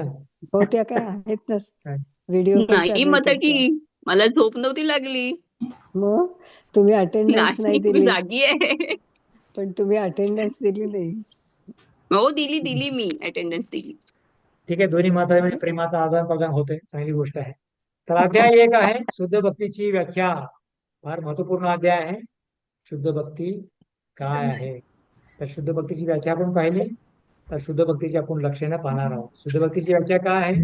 अनाभिलाषिता. हा सुतराज एक प्रश्न विचारा. काय प्रश्न? प्रभूजी अध्याय 1 आणि 2 च्या नोट्स त्याच्यामध्ये नाहीयेत तर त्या नाही नाही, नोट्स नाही आहे तर तुम्हाला मी पीपीटी पाठवून देईन. मी सुरुवातीला ओके. सांगत होतो पीपीटी आणि नोट सारखंच आहे. तर तुम्ही पीपीटी बघून पण तुम्ही अभ्यास करू शकता. मेन म्हणजे महत्वाचे पॉईंट दिलेले आहेत. तर मी ते याची पीपीटी हे नोट्स बनवलेले नाहीत 1 आणि 2 चे. तर फक्त पीपीटी आहे. तर पीपीटी तर तुम्ही बघा, पण तुम्हाला पीपीटी नंतर आपल्या ग्रुपवर टाकलं जाईल एक अध्याय आणि दुसऱ्या अध्यायाचा. तर तुम्ही पीपीटी वापरू शकता नंतर त्यासाठी नोट्सच्या ठिकाणी. ठीक आहे, दोन्ही सारखेच आहे, काय फरक ठीक नाही आहे. त्याच्यात. ठीक आहे, ठीक आहे प्रभूजी. आज संध्याकाळपर्यंत किंवा मी उद्या तुम्हाला पाठवून देईन ती. तर शुद्ध भक्तीची लक्षणे अध्याय क्रमांक 1. तर आपला भक्तिरसाम सिंधूचा जो अधिकृत भाग आहे, सुरुवात आजपासून होते. शुद्ध भक्तीची लक्षणे अध्याय क्रमांक 1. तर शुद्ध भक्तीचे लक्षणे, तर तुम्ही नोट्स काढायची गरज नाही, फक्त पीपीटी पहा आणि पुस्तक बघा. पुस्तक आणि नोट हे पीपीटी महत्वपूर्ण आहे. शुद्ध भक्तीची लक्षणे आहेत. एक आहे मुख्य लक्षण. शुद्ध भक्तीचे लक्षण म्हणजे कशी ओळखायची शुद्ध भक्ती आहे म्हणून त्याचे एक लक्षण आहे. अशा प्रकारे कुठल्या माणसाला जर रोग झाला असेल, टीबी कुष्ठरोग झाला असेल, लक्षण काय असते? ताप आलेला असेल, मलेरिया झाला असेल, काय असेल, त्याची एक लक्षण असतात, रोगाची लक्षण असतात. रोग कसा ओळखायचा? त्याच्या लक्षणावरून. तर त्याच प्रकारे शुद्ध भक्तीचे लक्षण आहेत. तर मुख्य लक्षण आहे शुद्ध भक्तीचं केवळ कृष्ण भक्ती. शुद्ध भक्तीचे लक्षण आहे केवळ कृष्ण भक्ती. आणि कारण का कृष्ण भक्ती? कारण भक्ती कृष्णापेक्षा श्रेष्ठ आहे. केवळ कृष्ण भक्ती. प्रभू आवाज येत नाही. येत नाही आवाज? आता येतोय आवाज? हा येस प्रभू येते. हरे कृष्ण. तर मी जर व्हॉल्यूम वाढवतो पूर्ण अशा प्रकारे, तुम्ही जास्त आवाज ऐकून येतील. तर शुद्ध भक्तीचे लक्षण आहे, थोडं गुह्य भाग आहे, महत्वपूर्ण आहे. तरी आपण चर्चा केली नसेल, पण हे महत्वपूर्ण महत्वाचं आहे. कारण भक्तिरसाम सिंधूमध्ये फार महत्वपूर्ण भाग आहे. कृष्ण भक्ती मुख्य लक्षण आहे. कारण कृष्ण भक्ती का? भक्ती कृष्णापेक्षा श्रेष्ठ आहे. भक्ती कृष्णाला आकर्षित करू शकते.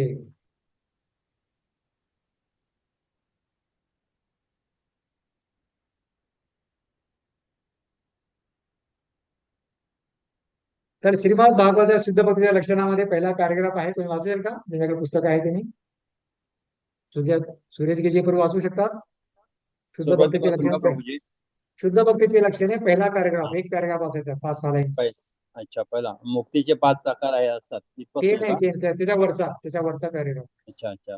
श्रीमद भागवतात 3.29.12-13 असे सांगितले आहे की श्री कपिलदेव आपली माता देवहूती हिला शुद्ध भक्तिमय सेवेच्या लक्षणांविषयी उपदेश करताना म्हणतात, हे माते, जे माझे शुद्ध भक्त असतात आणि ज्यांच्या मनात भौतिक लाभ अथवा तात्विक तर्काच्या इच्छा नसते, त्यांची मने माझ्या सेवेत इतकी तल्लीन झालेली असतात की त्या सेवेत कार्यरत राहण्या व्यतिरिक्त ते माझ्याकडे अन्य कोणत्याही वस्तूंची मागणी करत नाहीत.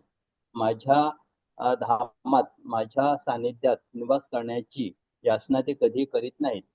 मुक्तीचे 5 प्रकार. बस एवढं पुरेसं आहे. ओके. तर या ठिकाणी केवळ कृष्ण भक्त जो आहे फक्त केवळ कृष्ण भक्ती जाणतो. म्हणून हे श्रीमद भागवताच्या 3ऱ्या स्कंदातील 29 अध्यायातील 12-13 श्लोकात कपिलदेव महाराज की माझे शुद्ध भक्त जे आहेत, तर भगवंताची भक्ती करतात, तर त्यांना मुक्तीची पण आवश्यकता नाही. तर मुक्तीचे पण अनेक प्रकार आहेत. पुढे प्रकार त्याला इच्छा नसते. मम जन्मनी स्वरे भक्तार भक्ती आहे. केवळ मला भगवंताची भक्ती पाहिजे. कोणी म्हणाले, अरे तुला मी मुक्ती प्रदान करतो, तू भगवंताची भक्ती सोडून दे. परंतु भगवंताची भक्ती कधी सोडणार नाही. कारण म्हणून कपिलदेव माझे भक्त एवढे माझी भक्ती करतात. कपिलदेव हे भगवंताचे अवतार आहेत आणि त्यांची माता देवहूती आहे. 3ऱ्या स्कंदामध्ये आपल्या मातेला उपदेश करतात की माझे भक्त कुठल्या प्रकारचा भौतिक लाभ अथवा इच्छा नसते त्यांना. मुक्ती सिद्धी कामी सकेल अंशात कृष्ण भक्त निष्काम सदैवशा. तर भक्त जो आहे कुठल्या प्रकारच्या मुक्तीची इच्छा करत नाही, तर तो भक्तीमध्ये रममान आहे.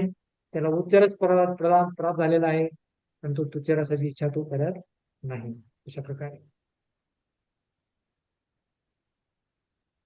तर भक्ताला 5 प्रकारच्या मुक्तीची इच्छा नसते. मुक्ती सिद्धी कामी सत्यला अशा कृष्ण भक्त निष्काम सदैव शांत. तर 5 प्रकारच्या मुक्ती कुठल्या आहेत? तर दुसऱ्या पॅराग्राफ मध्ये वर्णन केले बघा. 5 प्रकारचे प्रकार, मुक्तीचे 5 प्रकार कुठले आहेत? तर हा परीक्षेमध्ये प्रश्न आहे, तुम्ही लक्षात ठेवलं पाहिजे. शुद्ध भक्तीची व्याख्या, रस काय आहे आणि मुक्तीचे 5 प्रकार कोणते आहेत? तर हे परीक्षेमध्ये येणार प्रश्न विचारला जाणार तुम्हाला, फार महत्वपूर्ण आहे. 5 प्रकारच्या मुक्ती कुठल्या कुठल्या आहेत? सायुज्य मुक्ती आहेत. भगवंताची एकरूप होणे, भगवंताची एकरूप शिशुपालाला सायुज्य मुक्ती प्राप्त झाली होती, भगवंताच्या शरीरामध्ये विलीन झाला. दुसरं आहे सालोक्य, भगवंताच्या लोकात राहणे. भगवंत कुठं राहतात? गोलोकमध्ये राहतात. तर भगवंताच्या लोकात राहणे, सालोक्य. तिसरे आहे सारूप्य, भगवंताचे स्वरूप सारखे स्वरूप प्राप्ती, भगवंतासारखे शरीर त्याला प्राप्त होत. नंतर चौथा आहे सराष्टी, भगवंता समान ऐश्वर्य प्राप्ती, भगवंत षडैश्वर्य पूर्ण त्याप्रकारे साष्टी स्वरूप प्राप्त होतं. आणि सामिप्य, भगवंता समवेत राहणे. तर हे 5 प्रकारच्या मुक्ती आहेत. जर आपणाला जर कोणी म्हटलं की तुम्हाला एक प्रकारची मुक्ती प्रदान करतो, तर जो भक्तीमध्ये गंभीर भक्त नाही तो म्हणेल की ठीक आहे, चांगलं कार्य आहे, भगवंताची एकरूप व्हायचं आहे, भगवंता लोकात राहायची संधी मिळते आहे, स्वरूप प्राप्त होतं, ऐश्वर्य प्राप्त होते, की भगवंता समोर राहणे आनंद आहे. पण त्या ठिकाणी सेवा नाहीये. या ठिकाणी या 5ही मुक्तीमध्ये भगवंताची प्रेमय सेवा नाही. तर भक्त जो आहे भगवंताच्या सेवेमध्ये त्याला आनंद प्राप्त होतो, सेवा करण्यामध्ये. तर आपल्या पुत्राला पित्याची सेवा करण्यामध्ये आनंद प्राप्त होतो. तर कोणी पुत्र म्हणाल की मला पित्यामध्ये विलीन व्हायचं आहे, तर ते पित्याला पण आनंद होणार नाही, पुत्राला पण आनंद होणार नाही. विलीन मुक्ती म्हणजे काय? मोक्ष, शांती, ओम शांती, काहीच सेवा नाही अशा प्रकारे. त्याच्यामध्ये आनंद नाही कुठल्या प्रकारचे. जसं माता आहे आपल्या पुत्राची सेवा करते, तर माताला पुत्राची सेवा करण्या पुत्राची आपल्या मुलाची सेवा करण्यामध्ये आनंद प्राप्त होतो. तर मातेने मुलाची सेवा नाही केली तर आपण दोघांमध्ये जे आधार प्रदान आहे वात्सल्य प्रेमाचं ते होणारच नाही, प्रेम वाढणारच नाही. तर म्हणून ज्यावेळेस पत्नी पण पतीची सेवा करते तर दोघांमध्ये प्रेमाचं आस्वादन होतं. तर सेवा नाही केलं, संपूर्ण यंत्रावर चाललं, सर्वांद्वारे चाललं, तर कसं प्रेम वाढणार अशा प्रकारे. तर म्हणून भौतिक जगामध्ये पण प्रेम वाढवण्यासाठी काय करतात? सेवा करावी लागते. माता पुत्राची सेवा करते, पती पत्नीची सेवा करते. तर त्याच प्रकारे आध्यात्मिक जगामध्ये पण भगवंताची आपला प्रेम प्राप्त करायचं आहे, तर काय केलं पाहिजे? भगवंताची सेवा केली पाहिजे. ते विलीन नाही झाले भगवंतामध्ये, ती नाही पाहिजे. तर ज्या लोकांना काम धंदा नाही करायचं, मेहनत नाही करायचं, ते लोक म्हणाले ठीक आहे मला मुक्ती प्रदान करा, शांती, काम धंदा करायचं नाही, काही नाही करायचं. पण भक्त सर्व मेहनत करतो, सर्व करतो, ते करून भगवंताची मुक्तीमध्ये सेवा करतो, त्यावेळी भगवंताला आनंद होतो आणि त्या भक्ताला मग त्याच्यामध्ये आनंद प्राप्त होतो. त्यावेळी भगवंताची तो शृंगार करतो, त्याचे दागिने बनवतो, माळा बनवतो, अभिषेक करतो, भोग अर्पण करतो, तर आनंद प्राप्त होतो त्यामध्ये. तर तुम्ही तेच काय केलं नाही, जर मुक्तीच झाली, तुम्ही भगवंतामध्ये जर विलीन झाला, तर काही सेवा झाली त्यामध्ये, आनंद प्राप्त कुठं होणार? म्हणून भक्ताला उच्चरस प्राप्त झालेला आहे, भक्ती प्राप्त झालेली आहे भगवंताची, म्हणून त्याला मुक्तीची आवश्यकता नाही. म्हणून मुक्तीपेक्षा भक्ती श्रेष्ठ आहे. म्हणून बिलोमंगल ठाकूर म्हणतात, पुढे वर्णन आहे कशा प्रकारे, मी ज्यावेळेस भक्ती करतो भगवंत गोविंदाची, तेव्हा मुक्ती देवी माझ्या घरी पाणी भरते. मुक्ती देवी माझ्या घरी काय करते? पाणी भरतात अशा प्रकारे. तर भक्ती सर्वात श्रेष्ठ आहे. तर म्हणून आपण काय केलं पाहिजे? भक्ती ही केली पाहिजे. तर हे 5 प्रकारच्या मुक्तीची इच्छा भक्ताला नसते. तर जो भक्त 5 प्रकारच्या मुक्तीची इच्छा करतोय तर तो भक्त नाही. तर भक्तीचे 6 लक्षणे आहेत. एक मिनिट आलो परत.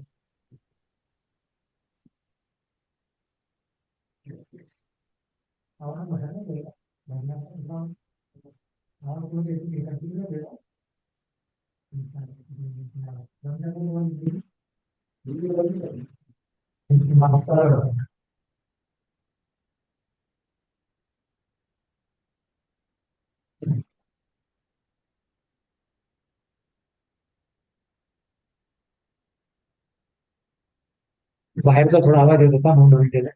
तर भक्तीचे ती कुठे येते होते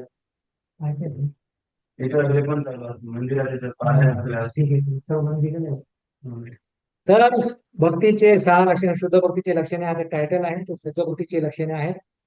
फक्त भौतिक इंद्रियचा त्याग तर करतोस, पण त्याचबरोबर त्याला 5 प्रकारच्या मुक्तीची कोणतीही मुक्तीची इच्छा नसते. तो केवळ भगवंताची प्रेमय सेवा करण्यास संतोष असतो. शुद्ध भक्तीचे हे लक्षण आहे. भगवंताची प्रेमय भक्ती करणे शुद्ध भक्तीचे हे लक्षण आहे. श्रीमद भागवतात कपिल देवाच्या व्यक्तीवर आपल्याला एका शुद्ध भक्ताच्या वास्तविक स्थितीचे आणि भक्तिमय सेवेच्या प्रमुख लक्षणाची वर्णना मिळते. श्रील रूप गोस्वामीने इतर अनेक शास्त्रातील प्रमाणे उपस्थित करून प्रेमय सेवेची अधिक लक्षणे यापुढे दिलेली आहेत. त्याने शुद्ध भक्तीची 6 लक्षणे सांगितलेली आहेत. ती खालील प्रमाणे आहेत. शुद्ध भक्तीचे 6 लक्षणे काय आहेत ती वर्णन करतात. 5 प्रकारच्या मुक्ती पाहिल्या. आता शुद्ध भक्तीची 6 लक्षणे काय आहेत तर ते आता रूप गोस्वामी आपल्याला सांगत आहेत. शुद्ध भक्ती कशी ओळखायची, ती लक्षणे काय आहेत तर त्याचं वर्णन आता पुढे आहे. पहिला आहे शुद्ध भक्ती क्लेशाग्नी. जीवनातील जे संकट आहे, दुःख आहे, ते सर्व नष्ट करते भक्ती केल्यामुळे. दुसरं आहे शुभदा. जीवनामध्ये शुभ प्रदान करते, आनंद प्रदान करते. तिसरं लक्षण आहे मोक्ष लघुता. भक्ती जी आहे आपल्याला मोक्ष पण प्रदान करू शकते. मोक्षापेक्षा श्रेष्ठ जे फळ आहे ते आपल्याला प्रदान करते. चौथा लक्षण आहे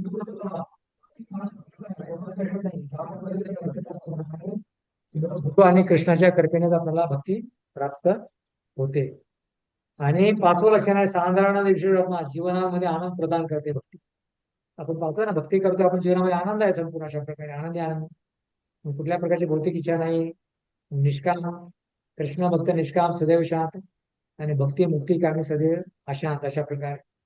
पण तुकाराम म्हणतात कृष्ण भक्त बिंदास मायादास सदा उदास. तर म्हणून श्रीकृष्ण आकर्षणी आणि हे आहे श्रीकृष्ण आकर्षणी. भगवान भक्ती काय आहे, 6 लक्षणे श्रीकृष्ण आपण आकर्षित करू शकते. भक्ती जी आहे श्रीकृष्ण आपण आकर्षित करू शकते. भौतिक कर्जातून मुक्त करते. अत्यंत शुद्ध आहे. शुद्ध भक्ती सोबत आध्यात्मिक सुख प्रदान करते आणि शुद्ध भक्ती अत्यंत दुर्लभ आहे. शुद्ध भक्ती आचरण करणारे मोक्षाच्या कल्पनेचा तिरस्कार करतात. मोक्ष नको आहे म्हणून आचरण करणारे 5वं लक्षण आहे. साधारण विशेषात्मा मोक्ष लघुता करत हे जे आहे 5वं लक्षण आहे. मला मुक्ती नको आहे त्याचा आपण तिरस्कार करतात.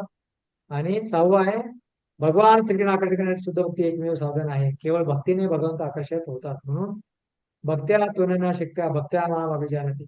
भगवान श्रीकृष्ण सर्वाकर्ष आहेत, परंतु शुद्ध प्रेमही सेवा त्यांना सुद्धा आकर्षित करते.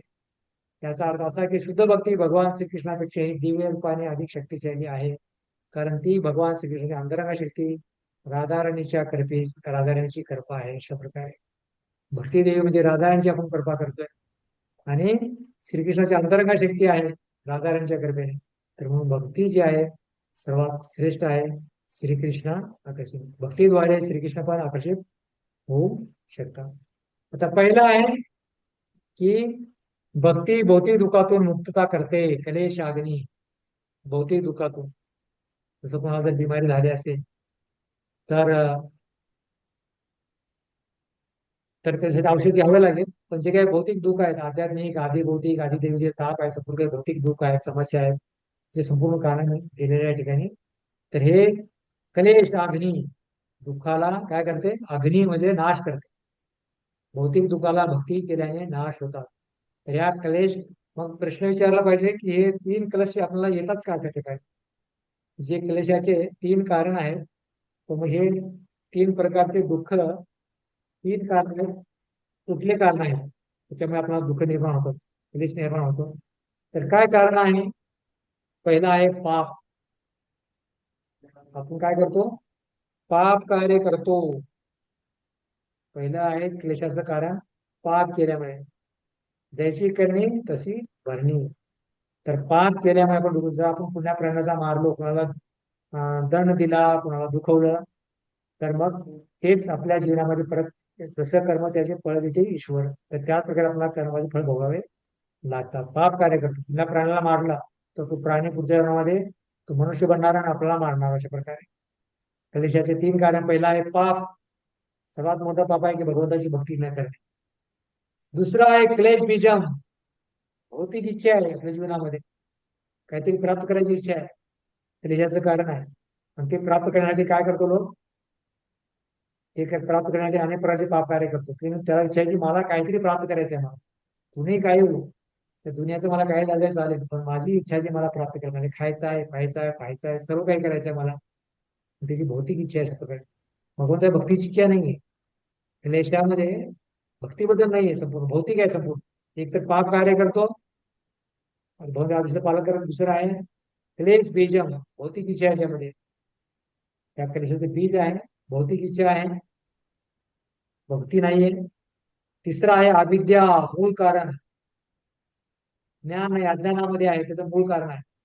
अविद्या असल्यामुळे काय करतो, तो पाप करतो. पाप करताना त्याला भौतिक इच्छा प्राप्त होते. म्हणून या कलशाची 3 कारणं आहेत. त्याच्याचं मूळ कारण आहे अविद्या, मूळ कारण आहे. तर पहिला पॅराग्राफ आहे भौतिक दुःखातून मुक्तता क्लेशाग्नी. तुम्ही वाचू शकते, माताजींनी वाचलं नाही ते आतापर्यंत. सुजाता गुरु माता वाचू शकता तुम्ही? हरे कृष्ण प्रभुजी दंडवत प्रणाम. एक पॅराग्राफ वाचायचा. हा प्रभुजी. भगवान श्रीकृष्ण गीतेमध्ये सांगतात की मनुष्याने इतर सर्व धर्माचा त्याग करून केवळ त्यांना शरण जावे. भगवान श्रीकृष्ण असे वचनही देतात की ते आपल्या शरणागतांचे सर्व पापांच्या प्रतिक्रियापासून रक्षण करतात. श्रील रूप गोस्वामी सांगतात की या जन्मातील आणि पूर्व जन्मातील पापांच्या प्रतिक्रियांमुळे आपल्या जीवनात दुःखे येत असतात. साधारणपणे असे समजले पाहिजे की अज्ञानापोटी मनुष्य पापकृत्य करीत राहतो, परंतु केवळ अज्ञानाचे कारण दाखवून तो पापांच्या फळांपासून मुक्त होऊ शकत नाही. पापकृत्ये 2 प्रकारची असतात, पूर्वीच परिपक्व झालेली आणि अद्याप परिपक्व न झालेली.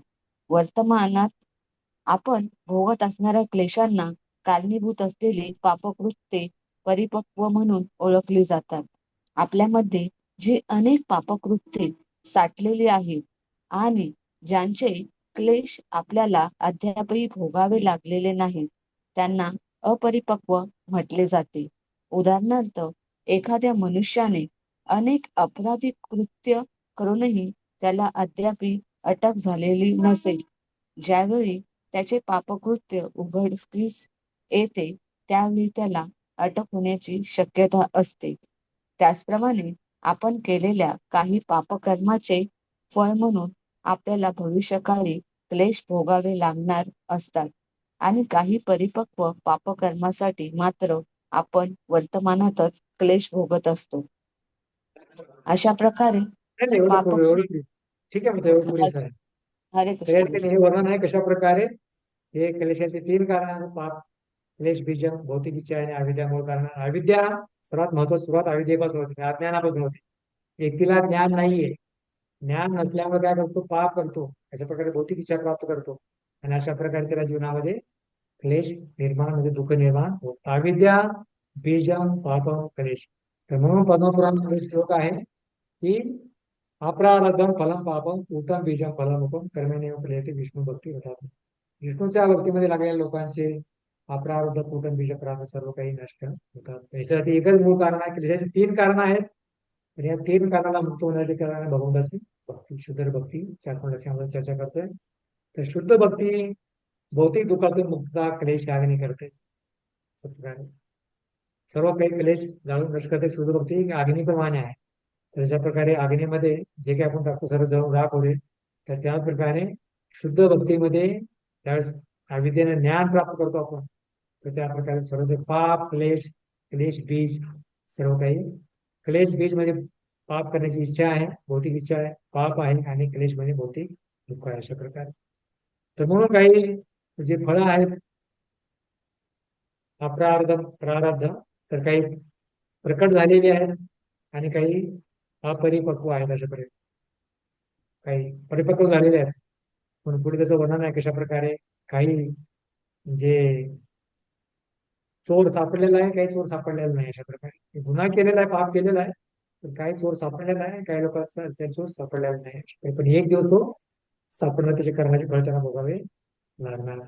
म्हणून काही पण मात्र वर्तमान पिढीसच भोगत आहोत. म्हणून या ठिकाणी सुंदर वर्णन आहे की आपण केलेल्या काही पापकर्माचे फळ आपल्याला भविष्यकाळी काही भोगायला लागणार असतात. तर काही परिपक्व कारणासाठी पाहता आपण वर्तमान तर पहिलं काही कर्माचे फळ आपल्या पहिल्या जन्मातील या जन्मात भोगतोय आणि या जन्माचे काही कर्माचे फळ आपण या जन्मात भोगतो, काही कर्माचे फळ असं भोगतो. जर कोणी अग्नीमध्ये हात टाकला तर लगेच भाजणार, तर कोणी कोणाचा मर्डर केला तर या जन्मात तर पुढच्या जन्मात त्याला त्याने दुःख भोगावे लागणार. अशा प्रकारे कलेशाचे 3 कारण मूळ, पापम, बीजम आणि अविद्या.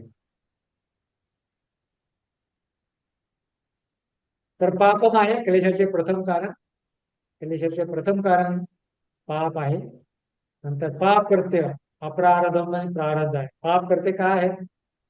अप्रारब्ध म्हणजे प्रतिक्रिया प्रकट झालेली आहे. तिने पाप कार्य केलेलं आहे आणि ते प्रकट झालेलं दिसतंय. या व्यक्तीने पाप केलेला आहे, मर्डर केलेला आहे, हे कार्य केले, ते कार्य केलेलं आहे. प्रतिक्रिया प्रकट झाली तर ज्ञान तर गुह्य आहे, पण हे समजणं फार आवश्यक आहे. अप्रारब्धम फलम पापम पूतम बीजम फलम होतं. फलम पाप पूत बीज फलम होतं. हा पद्मपुराणाचा श्लोक आहे की शुद्ध भक्तीबद्दल वर्णन करतो. शुद्ध भक्तीला दुजारा देतो की शुद्ध भक्ती किती प्रकारे श्रेष्ठ आहे, सर्व अनर्थाला ते नष्ट करून टाकते. पाप करते काय? अप्रारब्ध प्रतिक्रिया प्रकट झालेली आहे, प्रारब्ध प्रतिक्रिया प्रकट झालेली आहे. अप्रकट आणि प्रकट 2 प्रकारचे पाप करते आहे. उदाहरण, रोगाचं उदाहरण दिलेलं आहे या ठिकाणी. तर सुंदरी माता वाचूचे काही ठिकाणी रोगाचं उदाहरण या ठिकाणी दिलेलं आहे की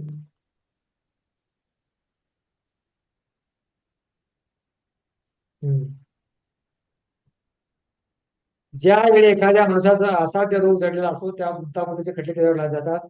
त्याचा जन्म नीच आणि ब्रह्मपुरुष भ्रष्ट कुलाला होतो, अत्यंत अशिक्षित कुरूप असतो. त्यावेळी त्याच्या या अवस्थांमध्ये परिपक्व पाप करण्याची उदाहरणे आहेत. उदाहरण, रोग झालेला असतो तर त्या रोगावर कुठल्या प्रकारचा उपाय नाहीये. त्याचा जन्म नीच कुळा झालेला आहे, अशिक्षित आहे, कुरूप आहे, तर ह्या सर्व परिपक्व पाप करण्याची उदाहरणे आहेत. परिपक्व म्हणजे प्रकट झालेले आहे, संपूर्ण प्रतिक्रिया प्रकट झालेल्या आहेत ते संपूर्ण. लक्षण प्रकट आहे, प्रारब्ध निवारण करणे सोपं होईल. लक्षण प्रकट झालेलं आहे, हे संपूर्ण समजलं निवारण करणे सोपं आहे. जसं रोग झाला असेल, रोगाची लक्षणं जर समजली डॉक्टरला तर त्यावर उपचार करू शकतो. दुसरं आहे लक्षण अप्रकट, अपराध निवारण कठीण आहे. अशा प्रकारे ते निवारण करणं कठीण आहे. क्लेश आहेत पण प्रकट झालेलं नाही, तर प्रकट झाल्यानंतर निवारण करणं सोपं आहे. लक्षण अप्रकट असतील निवारण करणं कठीण. रोग कुठला झालेला आहे हेच माहिती डॉक्टरला, तर कशा प्रकारे औषध देणार? तर त्याला समजलं घ्या व्यक्तीला हा रोग झालेला आहे, तर औषध त्याला ठीक करेल. तर त्याच प्रकारे लक्षण प्रकट निवारण करणं सोपं आहे, लक्षण अप्रकट असेल तर निवारण करणं सोपं नाही. म्हणून पूर्वीच्या केलेल्या पापकर्माची फळे आपण वर्तमान काळात भोगत असतो आणि वर्तमान केलेल्या पापकर्माची फळ आपण भविष्यात भोगणार असतो. परंतु जर आपण कृष्णभावनेचा अंगीकार केला तर या सर्व पापाची प्रक्रिया आपण थोडी थांबवू शकतो. पूर्वी केलेल्या प्रकट आणि अप्रकट, प्रारंभ आणि अप्रकट केवळ कृष्णभक्ती केल्यामुळे सर्व थांबवू शकतो. याचे प्रमाण म्हणून गोस्वामींनी भागवतातील 11, 14, 19 हा श्लोक उद्धृत केला आहे. या श्लोकामध्ये भगवान श्रीकृष्ण सांगतात, हे प्रयोजन माझी भक्ती धगधगत्या अग्नीप्रमाणे आहे. ज्याला अग्नीत इंधन पुरले जाते तो जळून भस्मसात करतो. याचे तात्पर्य की ज्याप्रमाणे एखाद्या धगधगत्या अग्नीमध्ये कितीही इंधन होते तरी तो त्याची राख करतो, त्याचप्रमाणे कृष्ण भगवानाने भगवान श्रीकृष्णाची केलेली भक्तिमय सेवा सर्व पाप करण्याची इंधन जळून नाश करते. उदाहरणार्थ भगवद्गीतेमध्ये अर्जुन असे वाटते की युद्ध करणे पाप आहे, परंतु भगवान श्रीकृष्ण स्वतः त्याला दिवसाला की युद्ध करण्यास प्रवृत्त केले. अशा आणि अशा प्रकारे युद्ध करणे ही त्याची भक्तिमय सेवा केली. म्हणून अर्जुनाला कोणत्याही प्रकारचे पापाचे फळ भोगावे लागले नाही. केवळ भक्ती केल्याने जरी आपल्याला प्रारब्ध अपराध उठण बीजन फळे जर सण समजलं तर भक्ती करत राहिलं पाहिजे. तर भक्ती केल्याने सर्व पापाची फळे सर्व नष्ट होतात. कारण भक्ती जी आहे क्लेश अग्नी आहे, म्हणजे अग्निप्रमाणे आहे, संपूर्ण क्लेश नाश करून टाकते. म्हणून या संदर्भात भागवत 3:33-6 मध्ये देवते आपल्या कपिला म्हणते, हे प्रभू, कुत्र्याचे मांस खाणाऱ्या कुळात जन्मलेल्या मनुष्याने देखील एकदाही भगवत पवित्र नामाचे उच्चारण केले, त्यांचे कीर्तन केले, त्यांच्या लीलाचे श्रवण केले, त्यांना प्रणाम केला किंवा त्याचे स्मरण केले तर तो वेदोक्त यज्ञ करण्यात त्वरित प्राप्त होतो. मग परापुरुष भगवंताचे प्रत्यक्ष दर्शन घेणाऱ्या मनुष्याच्या आध्यात्मिक प्रगतीविषयी काय सांगायला? या ठिकाणी वर्णन आहे, जो कुत्र्याचं मांस खातो चांडाळ आहे, त्याने पण भगवंताचं नाम रूप उल्लास श्रवण केल्या तरी तो पण शुद्ध होऊ शकतो, भक्तीमध्ये प्रगती शकतो. तर त्याच प्रकारे आपल्यासारखा जर मनुष्य भगवंताची भक्ती करतोय तर त्याच्याबद्दल तर काय सांगावे. पापी व्यक्ती पण भक्ती केल्यानंतर शुद्ध होऊ शकतो. चांडाळ कुत्र्याचं मांस खाणार, तर या ठिकाणी आपण कोणी मांस खात तांदळाचं म्हणून खात नाही, चहा पित नाही, तर ह्या पाहू शकतो भक्तीची महिमा किती श्रेष्ठ आहे. मुखातून भगवंताचं नामस्मरण केल्याने तो एकदम शुद्ध होतो. असे असताना ते कसे काय आहे? माणसं भगवंताची निरंतर सेवेमध्ये खंडात आहे, पूर्ण कृष्ण करत आहे. तो कदापि शक्य नाही. म्हणून जो कृष्णभावने रथ आहे, भक्तिमय सेवा करत आहे, तो निश्चितच सर्व प्रकारच्या भौतिक पापाच्या दुष्णाकडून मुक्त झालेला असतो. भक्तिमय सेवेमध्ये पाप सर्व फळांना नष्ट करू शकेल अशी भक्ती असते. म्हणून गीतेमध्ये सर्व कर्तव्य मानिकम शरणमज मोक्ष इच्छामी प्रारब्ध ही हे होती शोभत कुठे मला सांगायला नको, भक्ती करून त्याचा उद्धार होईल. उदाहरण दिलं प्रारब्ध प्रकट झालेला आहे. मान सांगणार कुत्र्याचं पण भक्ती करून त्याचा उद्धार होऊ शकतो. अपराध यामुळे कलेश कसा येतो? अपराध यामुळे कलेश कसा येतो? भक्ती करून त्याचा उद्धार होतो. कलेश कसा होतो? जरी प्रकट झाले नाही प्रभूजी आवाज येत नाही. आवाज ब्रेक होते प्रभूजी, आवाज तर ब्रेक भक्ती होते. केल्याने आवाज कट होते प्रारब्ध प्रभूजी. भक्ती केल्याने प्रारब्ध आणि अप्रारब्ध सर्व काही पापाची फळं नष्ट होतात. तर भक्ती केली पाहिजे. म्हणून या प्रकारे जर कुत्र्याचं मांस खाणाऱ्याला त्याचा उद्धार होऊ शकतो, तर आपण आध्यात्मिक साधा आहोत, भगवंताची भक्ती करणारा त्यांना प्रकारे कुठल्या प्रकारचा कलेश येऊ शकतो, कलेश येणार नाही. म्हणून अप्रारब्ध पाप आहे, प्रारब्ध मानसिक भौतिक कलेश आहेत. प्रारब्ध प्रारब्ध पाप आहे, मानसिक आणि भौतिक कलेश आहेत. कुणा चांगल्या कुणा जन्म होत नाही, कुणा प्रकारे बिमारी झालेली आहे, तुझ्याकडे जन्मलेला आहे, अशा प्रकारे अनेक प्रकारचे प्रारब्ध कलेश आहेत, आपण दिसतात आपल्याला. दुसरं आहे कुटम, पाप प्रवृत्ती वर्धन. कुटम म्हणजे पाप प्रवृत्ती वर्धन. जी भौतिक इच्छा आहे, हृदयामध्ये बीज आहे पापा कार्याचं, तर त्याचं काय होत आहे? पुढे वर्धन त्याचं होत आहे. पापम हे समजणं फार अवघड आहे, आपण पुढच्या वेळेस पण याचं परत हे करणार आहोत. तर वेळ संपलेली आहे, तर मी जोपर्यंत हे बंद होत नाही तोपर्यंत चालू ठेवेन. बंद झाल्यानंतर आपला कार्यक्रम संपेल आणि मग पुढच्या रविवारी प्रभूजी खोट म्हणजे काय म्हणाला? खोट म्हणजे पाप करण्याची इच्छा, पाप प्रवृत्ती वर्धन. पाप प्रवृत्ती. प्रारब्ध म्हणजे मानसिक आणि भौतिक क्लेश आहे, आणि कुटम म्हणजे पाप प्रवृत्ती वर्धन. भौतिक इच्छा आहे त्यांना, पाप करायची इच्छा आहे, त्यामध्ये संतोष नाही, आणखी त्यांना पाप करायची इच्छा आहे. कुट प्रवृत्ती असं म्हणायचं. हा, कूट प्रवृत्ती. तर या चक्राला कसे तोडावे हा आपला शेवटचा भाग आहे. या चक्राला कसे तोडायचे आपल्याला? हे जे चक्र आहे कुठलं? कूटम बीजम फलम अप्रारब्धम फलम पापम कूटम बीजम फलोन्मुखम. तर ह्या चक्राला कसं तोडायचं आहे? तर काय करतोय? अप्रारब्धम फलम पाप करतोय, परत फळ मिळतंय, परत कार्य करत होतोय. तर ह्या चक्राला कसं तोडायचं आहे? पापमय इच्छा सहन करा. तर कोणी म्हणत हे कार्य करा, भोग करा, हे खा, हे बघा, ते करा, तर त्या इच्छा सहन केल्या पाहिजे. असं नाही की जस्ट डू इट, जे समोर आलं ते नाही केलं पाहिजे, तर इच्छा सहन केल्या पाहिजे. म्हणून भक्तीमध्ये सहनशीलता फार महत्वपूर्ण आहे. सहन करण्यास शिकलं पाहिजे. पापमय इच्छा सहन केलं पाहिजे. चांगल्या भौतिक आध्यात्मिक इच्छा केल्या पाहिजे, पण पाप ज्या गोष्टीपासून पाप घडतंय त्या इच्छेला दूर परावृत्त केलं पाहिजे, नको म्हटलं पाहिजे मनाद्वारे. इच्छापूर्तीचा प्रयत्न करू नये, भौतिक इच्छापूर्तीचा प्रयत्न करू नये. भगवंताची भक्तीची इच्छा असेल, सर्वान कीर्तन मंदिरला जाणे, अध्ययन करणे, भक्त सेवा करणे चांगलं करावे, पण भक्ती सोडून ज्या काही भौतिक इच्छा आहेत तर त्या करायला नाही पाहिजे. तर हे चक्राला आपण तोडू शकतो. तर अपराध चक्र आहे पाप, अपराध, कूटम, बीजम आणि प्रारब्ध. तर हे संपूर्ण अप्रारब्ध चक्र आहे.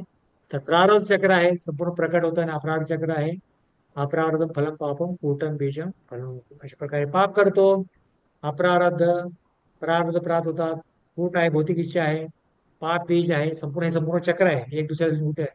पापम बीजम फलम नको, अशा प्रकारे अपराध चक्र आहे. अशा प्रकारे प्रारब्ध चक्र पाहिलं तर दुसरं आहे अपरारब्ध चक्र. पाप कार्य करतो, नंतर मग ते त्याचं प्रारब्ध प्रकट होतात, काही पापाचे फळ काही प्रकट होत नाहीत, कारण त्यामध्ये भौतिक इच्छा आहे, पापाचे बीज दडलेलं आहे. तर हे संपूर्ण उदाहरण आहे. अशा प्रकारे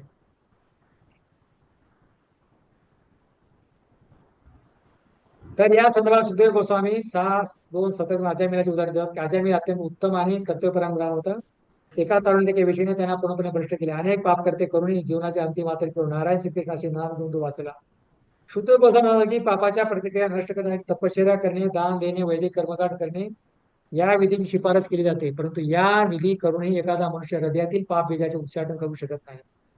तरुण आजन्माचे उदाहरण हे गोष्ट सिद्ध करते की पाप बीजे केवळ कृष्णभावनेची प्राप्ती करून पूर्णपणे काढले जाऊ शकतात.